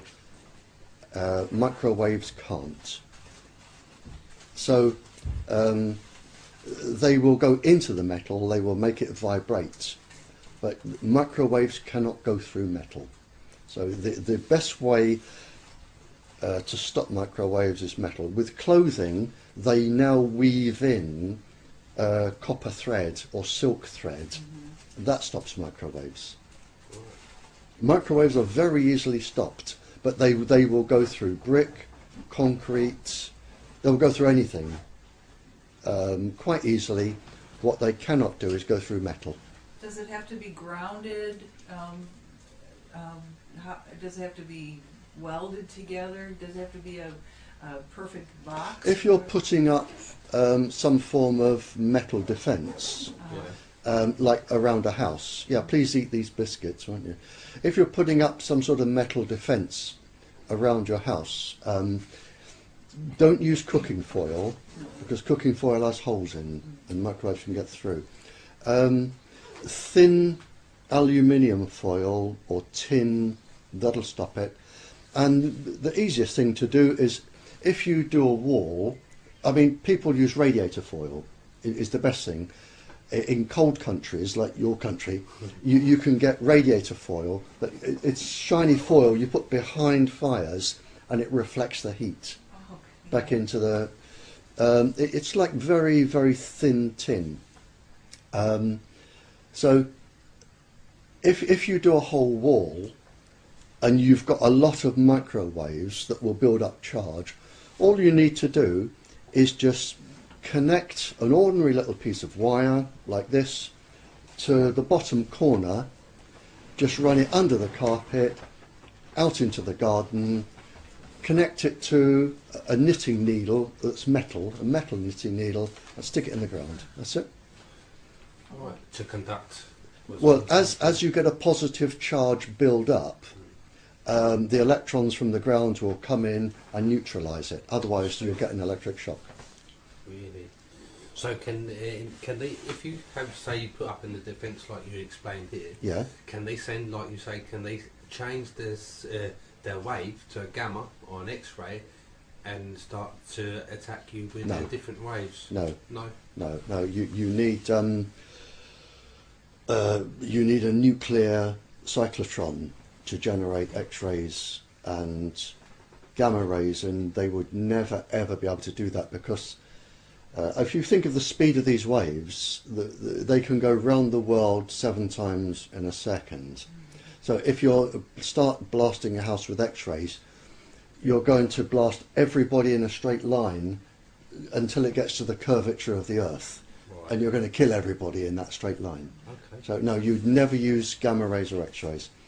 The only thing they can use is microwaves, and if you know how to defend yourself, they will give up, because it costs a lot of money to target somebody, a lot of money, because they've got to be monitored, and these scientists are on a very high salary, you know, $50,000 a year plus, and there's no point in targeting somebody if the money's going to be wasted. So if you put up a fight they will leave you alone and go to somebody else. What if you think you've been left? I found that they have stopped doing some of these more blatant things and they're doing more subtle things, which of course in the long run is worse. To have something subtly done, subtly being affected behaviorally or physiologically. Oh yeah, they will. They will do. Sure if they're being. Yeah, I mean, there's nothing a scientist likes better than a good challenge. Mm-hmm. So if I'm targeting you and I know that you know I'm doing it, and you decide to counteract this, Mm-hmm. I'm going to. And this is like a crossword puzzle to me. This is now it's a game. Get down and dirty. It's a game, and I'm going to think, okay, let's see how clever you really are, and I'm going to do this. And if you, I'll say, well, okay, let's see if you can get out of this one. And it's a game. And these people, they are above the law. They have no morals. They're arrogant. Arrogant, and they cannot be taken to court. Well, I think that's where they get their, what can I say, their solitude from. They don't fear nothing because they know nothing can happen to them or they can't be. Yep. They don't have to answer for anything they do. So No. that's why they're doing extensively all over and over again. Oh, you're right, Stephen. You're absolutely right. And scientists are kicking back and they are writing papers, but they know that if they expose the industry, and a very, I can give you two examples if you like. Tell me if I'm blabbing on too much about. What, I'll give you an American and a British one. In this country, a scientist asked to see me. And he said, I've had a really bad problem, Barrie. And he was at a top, still is a top government scientist. And he said, I've just done an experiment, and this is to do with Tetra. Right. He said, I've just done an experiment for the government. He said, I was asked to test the heart and the brain against the Tetra wave frequencies and assess them for damage. And he said to me, how long would it take you to do that experiment? And I said, well, I would follow the same path the drug companies tend to follow. 10 years. I said I would do cell cultures and I wouldn't experiment on animals. I don't believe in that sort of thing. I would use cell tissue and body tissue, and over 10 years, I said I would have a fairly good write-up ready. He said, do you know how long they gave me? He said, within the hour, I completed both and had time for a cup of coffee. 10 minutes for one, 20 minutes for the other. He said, now clearly it came out negative and safe. And all the people were told was that the police, was that the country's top scientist had tested it and found it safe. Right. They didn't say it was in 10 minutes.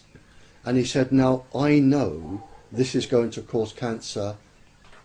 What can I do? Wow. He said, I've got a kid at university, I've got 2 kids at college, I've got a huge mortgage. If I breathe a word of this, I'm going to lose my job and I'm never going to get another one. He said, I've painted myself into a corner. He said, I've done nothing wrong. They gave me the directions, I did the experiment, I've given them the result. He said, I know morally what they're going to do, he said, but I've got my family to think of and I don't know what to do. And I said, well, I can't advise you. You must do what you think. I know what I would do, but I don't know what you would do. And he kept quiet, and he let it go through. So that's what's happening. That's And he thought of his girl at university and his kids at college and thought, this is where my priorities lay. That's one example. Another, I think, and I've met this gentleman, I've stayed in London with him, is George Carlo. Your American Professor George Carlo. He did probably a 10-year experiment for the industry. He did a 10-year experiment for the industry. He found that microwaves caused cancer. They said, we're not going to publish. And he said, well, you must, because people need to know this. Sure. And they said, no, we've decided not to publish. And he went ahead and published anyway. Lost his job, lost his research job, had his house burnt down. He had a book that came out. George Carlo, he's very famous. Called Cell Phone or something. Yeah. Yeah. Do you know how it's spelled, Carlo? No, Carlo, C-A-R-L-O, George Carlo. Oh. George Carlo. He now runs a consulting, electromagnetic consulting organisation in the United States. He's based in California, I think. And he now spends his life taking on the industry. So if young people are going to go into science, they should maybe avoid having children, because the children, your children, you want to provide for them financially, and then they're more likely to keep quiet. Yeah, but I mean, it just gives an example of what the industry is capable of doing. Another one in America, a very famous man, Henry Lai, L-A-I, professor. University of Washington, ran the whole university research department. He was advised not to talk, he did, and overnight he lost his University of Washington research department. Overnight. Well, I suppose this is why people fear so much as well to stand forward and tell people what's happening. Yeah, if you say anything, you're out of a job. Yeah. Anything. And labelled crazy. And labelled crazy, yep. I still don't understand, or maybe want to get your opinion of why are we being singled out? Is it because we're fighting back? Is it a game now to these people? Because it's become almost torture. Both. If you go against the industry, they will target you. I know people who are TIs and they've never done really anything. They're very quiet. That's the first half. Okay. If you go against the industry, the chances are they will target you anyway. But if you're going to run an experiment, like the 500,000 people, if you're going to run an experiment on human beings, you can't have them know. They've got to be totally unaware that you want to use them. So what they would do is they'll say, well, we'll have so many 100,000 young fit men or women, which are the army or the police. Then we'll have some psychiatric patients and some ordinary housewives and some teenagers, and we want some that are taking drugs to see what the effect is with drugs, and we'll have some that do this and some that work and some that don't, and we'll have a few alcoholics, and it's their base. I suppose it's to get a broad spectrum, as many people as possible from all different places in society. Oh yeah. You've got to. And so those that become aware are more heavily targeted? Those that start speaking out? If you start upsetting them, they will certainly target you somehow. It may be tapping your phone. It may be telling your boss that if you don't stop, you'll lose your job. It may be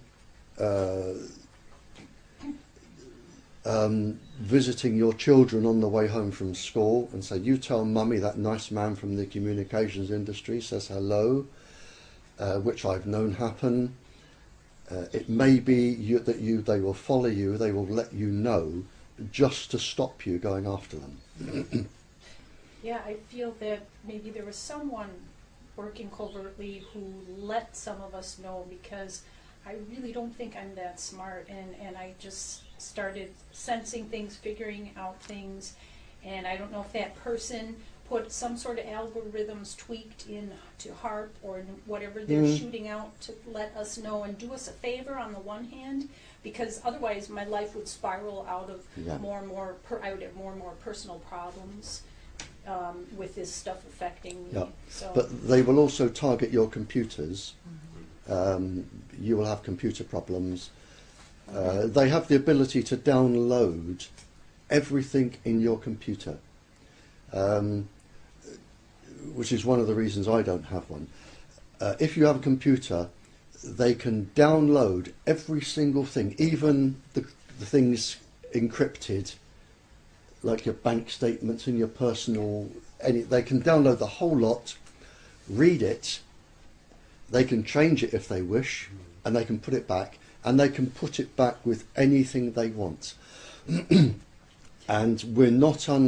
it's not unknown for people to switch on a computer and find child pornography in the memory.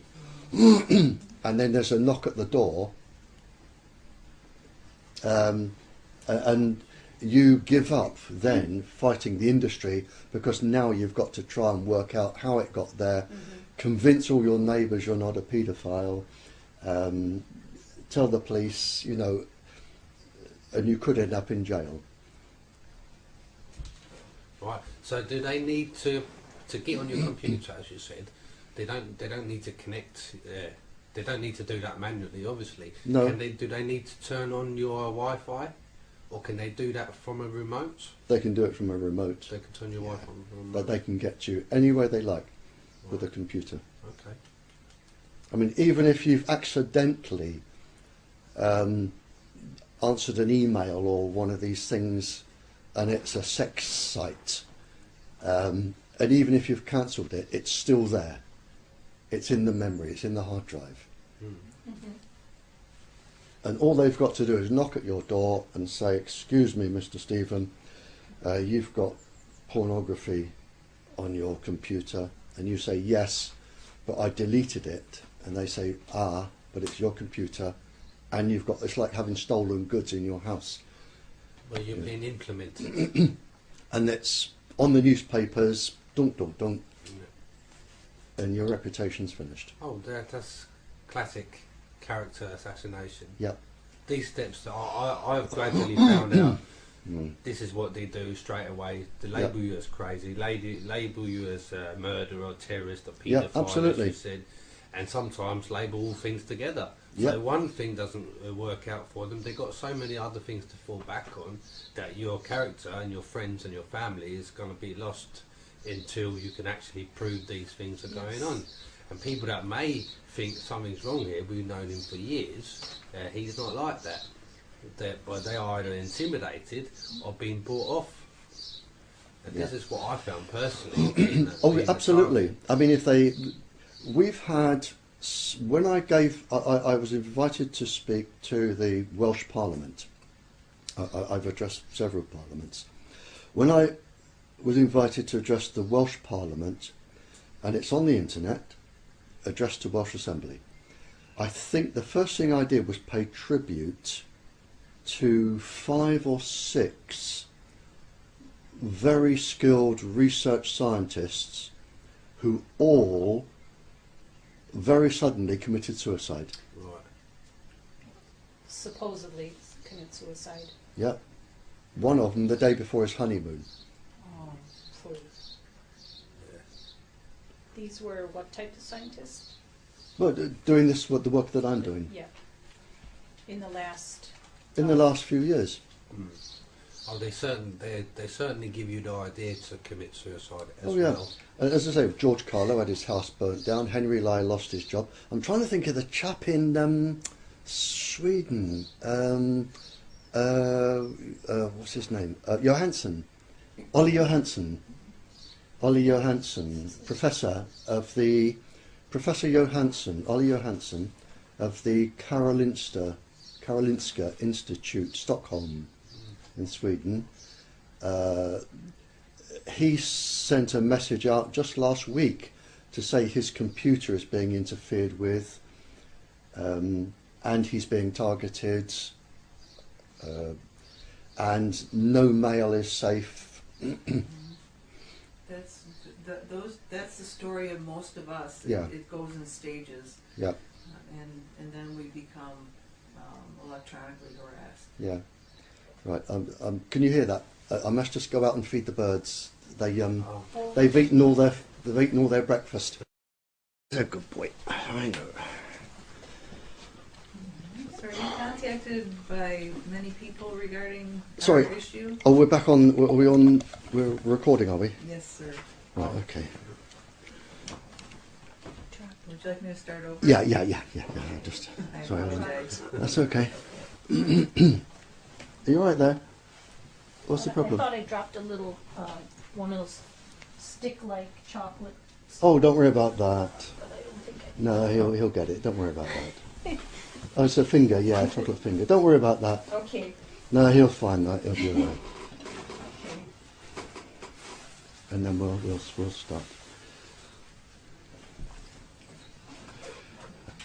Are we ready? Are we ready? It's rolling. It's rolling. So Okay.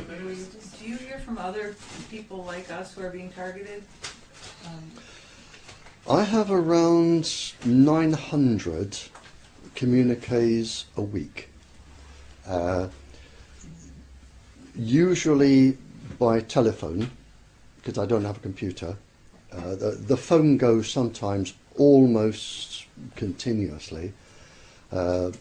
Oddly enough, I even get calls Christmas Day and Easter Sunday. I get calls from people who, when they're desperate, they're desperate.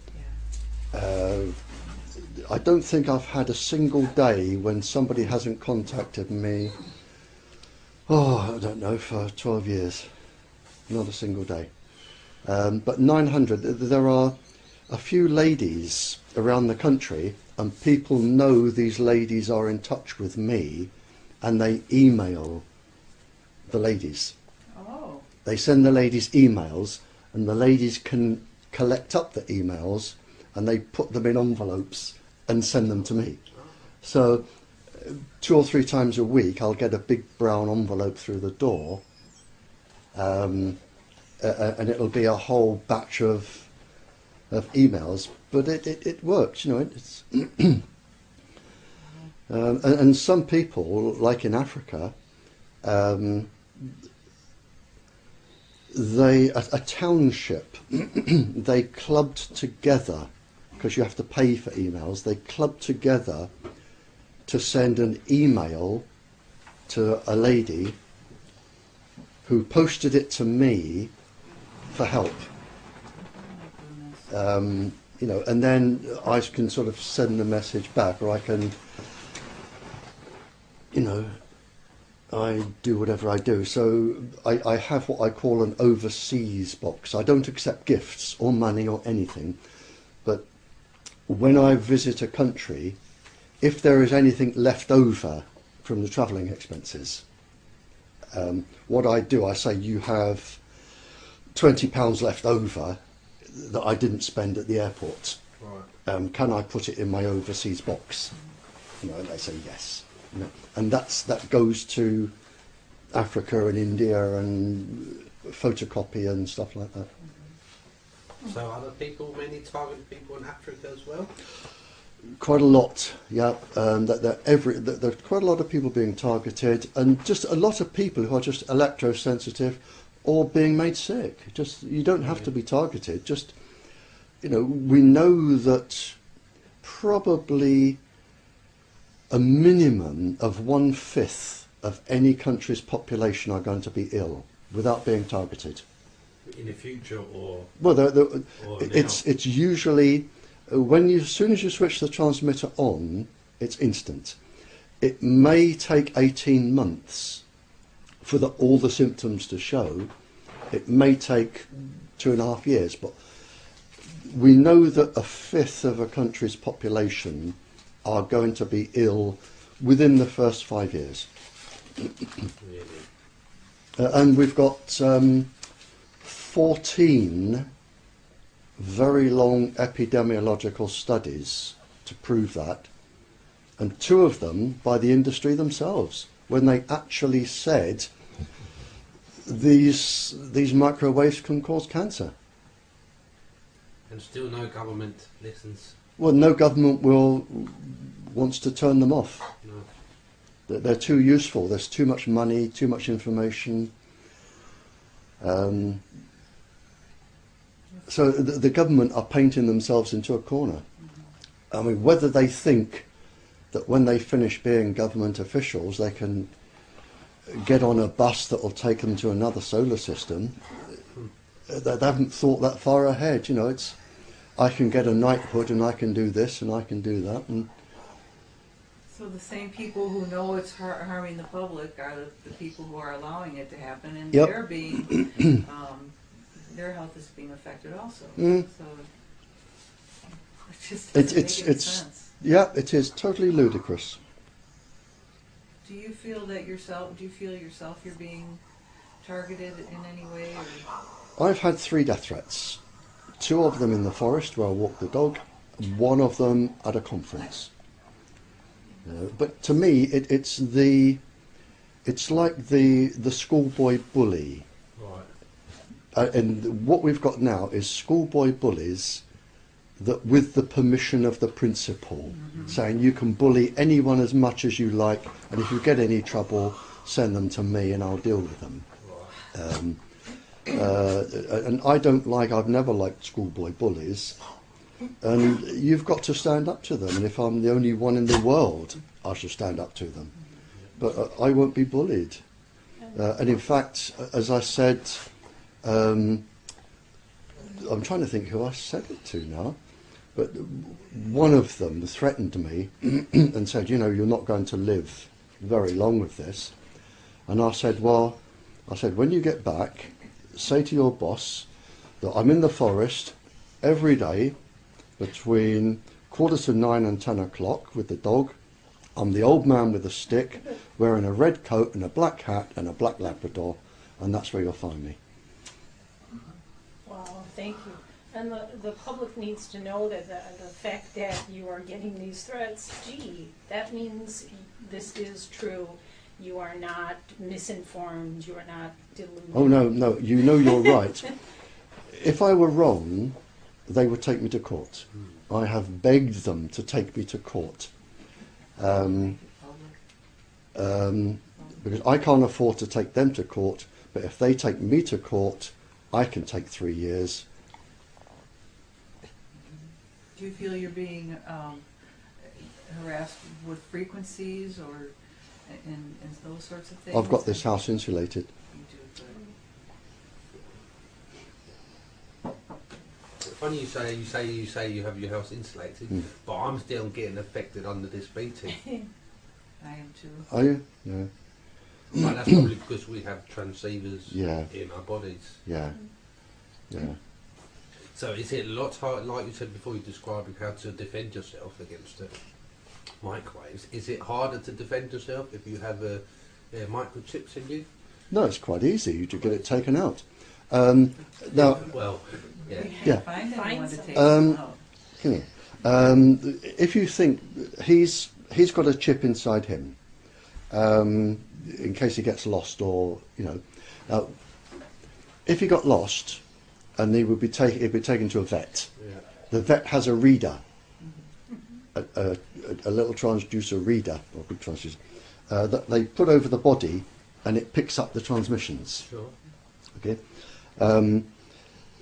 Now, all you need to do, and it's in that paper. It's in the paper I've sent Debbie. If you go to a vet, or you get any form of microwave receiver, Yeah. and run it over your body, if you're transmitting, it'll pick it up. Right. So if you get a reader like the vets have, they're very good, those things. If you've got a friendly vet, just say, look, don't run it over the cat, run it over me and see what you can get. Get the reader run over your body. if there's a transmitter in there and it's the right frequency, the reader will certainly pick it up quite loudly, like a metal detector. Yeah. You can use a metal detector, you can use a microwave detector, you can use a reader. Run it over the body. When it beeps, you'll know where it is. Yeah. When you know where it is, what you've got to do is get that particular part of your body x-rayed. Sure. Pinpoint it. It might only be the size of a pinhead. Get that part of your body x-rayed. Then what you've got to do is find somebody, a doctor, that will take it out. Right. Under, local anaesthetic. Sure. Take it out. And once you've got it out, then you've got a case you can win. But until you've actually got it in your hand, You won't have a chance. you haven't got a chance. Right. They'll say you're mad. But if you take it out and you put it under a microscope, any school microscope, and have a look at it, then you've got a case. Right, okay. Because there's only probably one time in your life when someone's had that access to your body. Yeah, you can narrow it down. You can narrow, your medical records will narrow it down, and it's quite easy to pinpoint the person. Okay. Well, like an anesthesiologist? Well, I mean, if let's say one is found in your shoulder, there can only be probably one time in your life when that particular part of your shoulder was operated on or treated.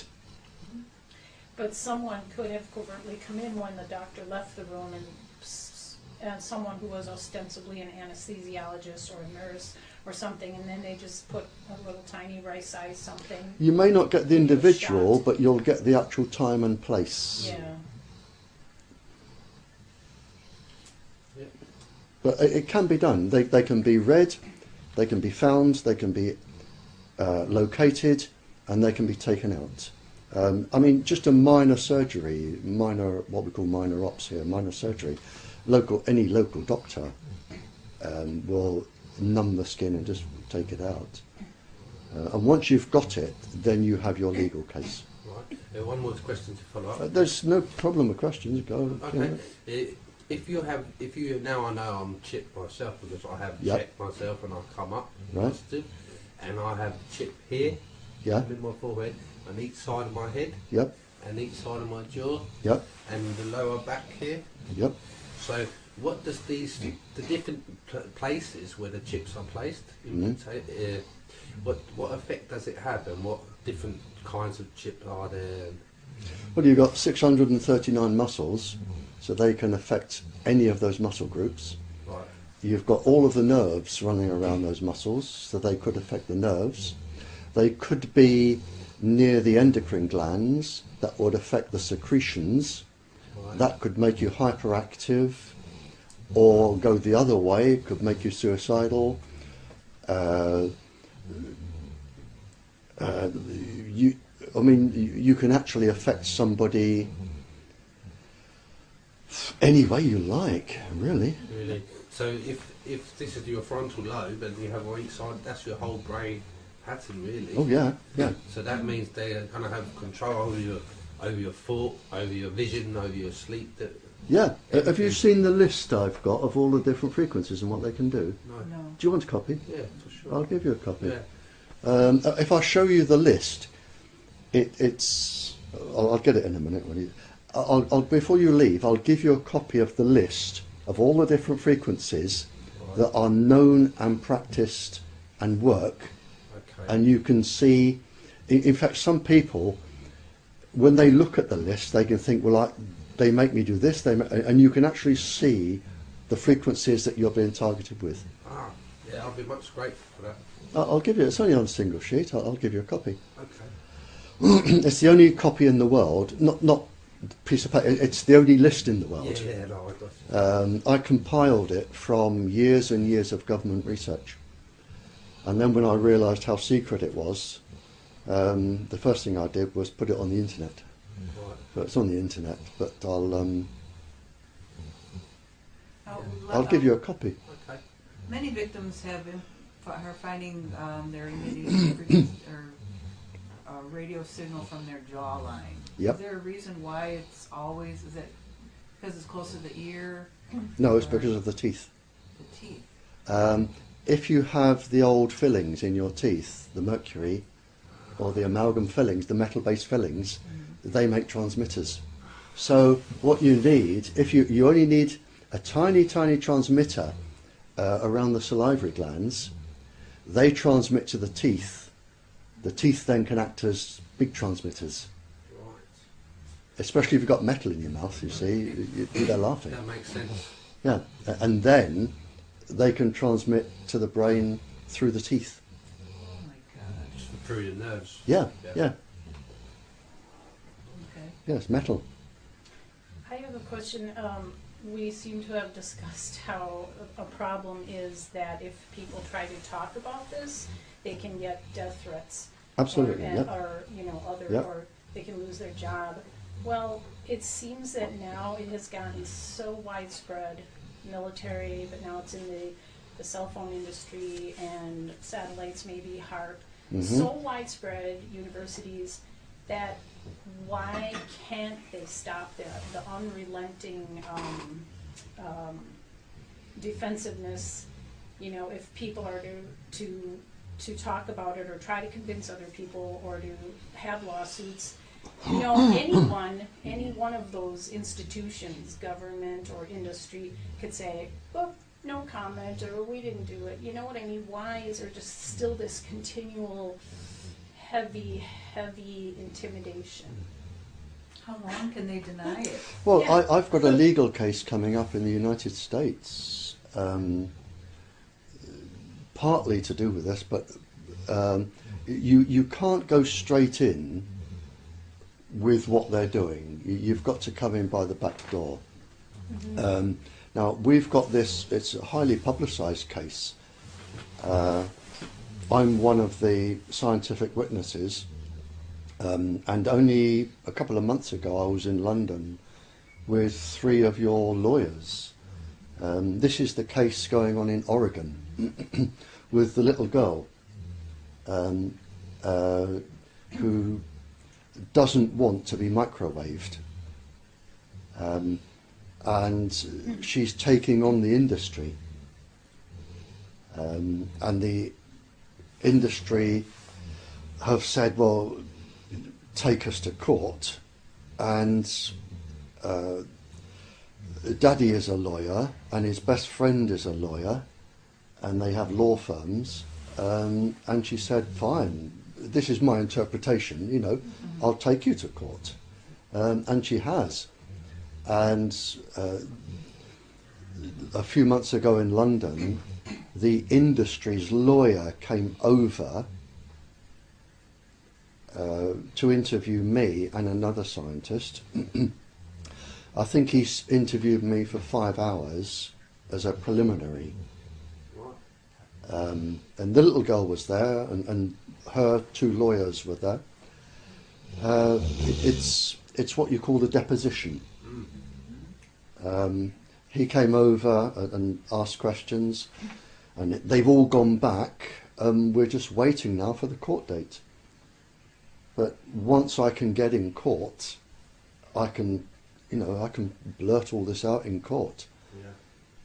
But until you can, there's not much you can do. And if I don't know, if it doesn't get to court, then the world isn't going to know again. No, I think that's what we really need, or the people need in altogether. It's a few cases to break the ice, so the people and the court system knows that these things are going on, and there are possibilities to trial these people in court. Yeah. I mean, at the moment, people are too busy. They're too busy keeping their families together, holding on to a job, paying their bills. The stress of life anywhere is so great at the moment that people can't stop their lives and put everything in jeopardy to take on the most powerful industry on the planet. They can't do it. even if they could, they probably wouldn't want to.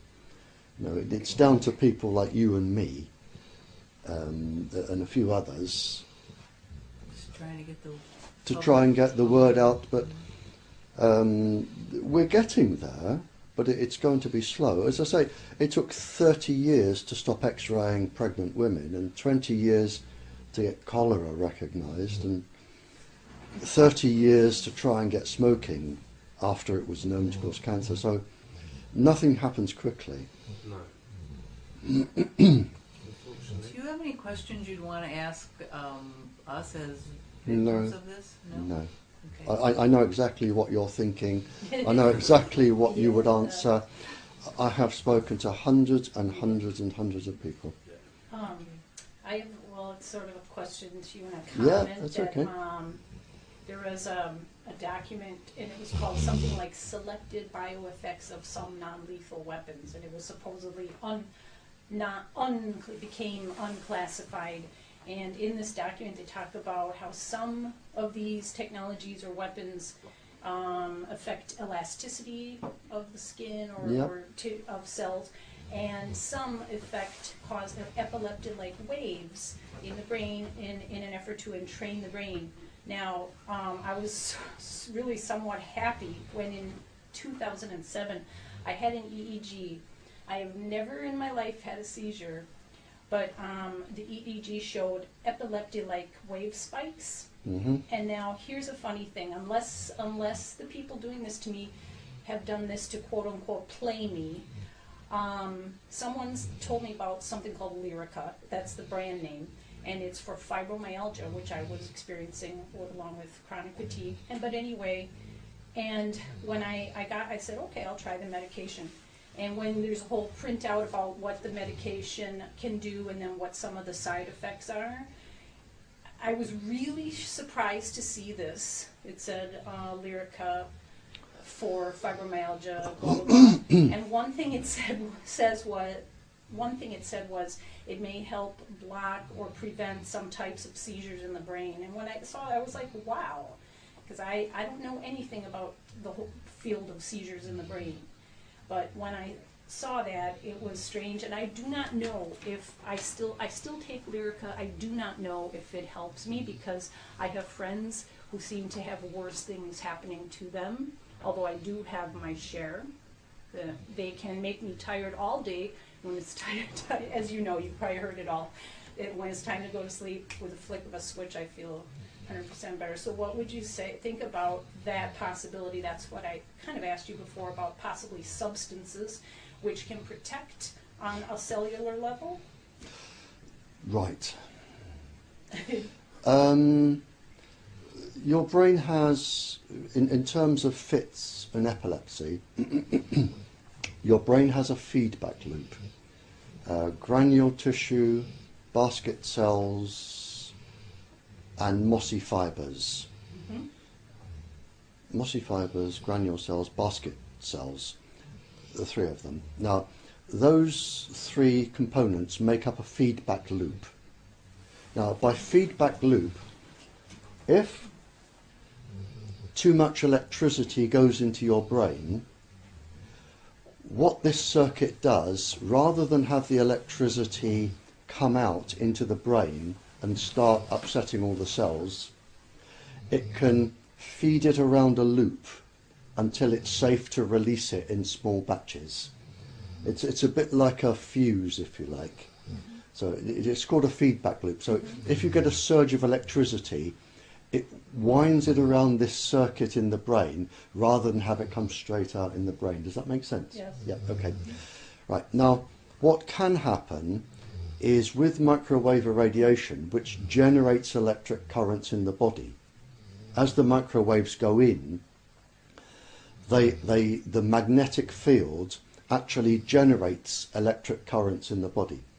So what you can do is you overload this feedback loop, and once it's overloaded, there is nothing else it can do but get all the electricity out. Hence, a lot of people near transmitters or using phones that have epileptic fits, because it overloads the feedback loop. And the only thing you can do is they do have some sort of drug that can stimulate the feedback loop to neutralize the current, or I don't know how they work, but I know you can sort of do something to the feedback loop that stops it blurting all the electricity out. So it's possible that what I'm taking, I think the generic name is pregabalin or something like Yeah, that. it would have to be some sort of ionic compound that Oh, neutralized or generated something that neutralized the charge in the body, the ionic charge. It would have to be something that produced something that neutralized the ionic charge. It would have to do something like that. okay. Because it's... yeah, I'm thinking of oxygen ions or hydrogen ions or something. You would have to generate some sort of ionic compound that would neutralize that particular charge. Okay. Are there any analog correlates to some pulse frequencies like tap dancing or clapping or just people, or maybe people laughing and being happy together that might help? As simple as that sounds, as maybe hopeful as that sounds, when people are together, maybe there's a little field that can be created, a field of happiness if they're happy, or something that, like say, I know there are. Well, yeah, laughter is addictive. If one person laughs, the other, like yawning. If one person yawns, everybody else yawns. And there's like 2 hertz, 2 cycles per second, or all the way from 1 to 10 or 15. The brain. So I was thinking, if I clap a certain way, I'll interfere with what they're doing, or tap my foot a certain way. It's possible. I mean, there are. Your question is probably too advanced. There are something like 100,000 different structures, protein structures that have different jobs in the body, and out of those 100,000, I think only about 600 are known. So there is more unknown in the body than known, and you could be right. And if it works, then you need to write a research paper on it.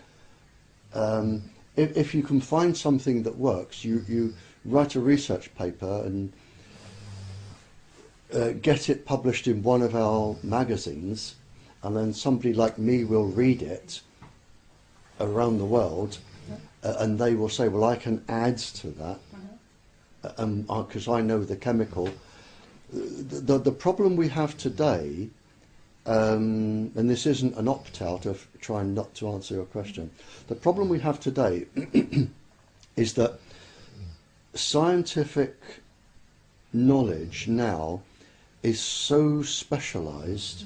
There was a time when I was teaching science, I could teach chemistry and physics and biology and botany, and now scientists coming out of university will probably only be specialised in one structure of a leaf. They probably couldn't answer questions about the rest of the leaf, or the tree, or the bark, or the insects. It is now so highly specialised, like in photosynthesis and whatever. So, and there is so much knowledge now. There are something like 50 million scientific research papers now published in everything. And not enough holistic or interdisciplinary.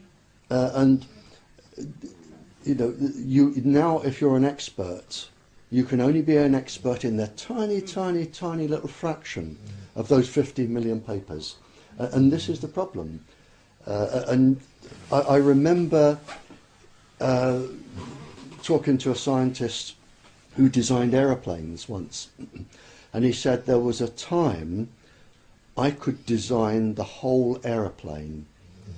He said, now with people with my qualifications, may only get to design a nut and a bolt that holds a part of the engine together, because it doesn't decay and it doesn't metallurgically do this or that or the other.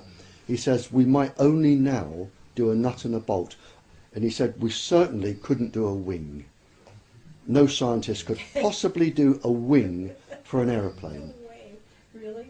Why do you think the system and the school system have evolved this way?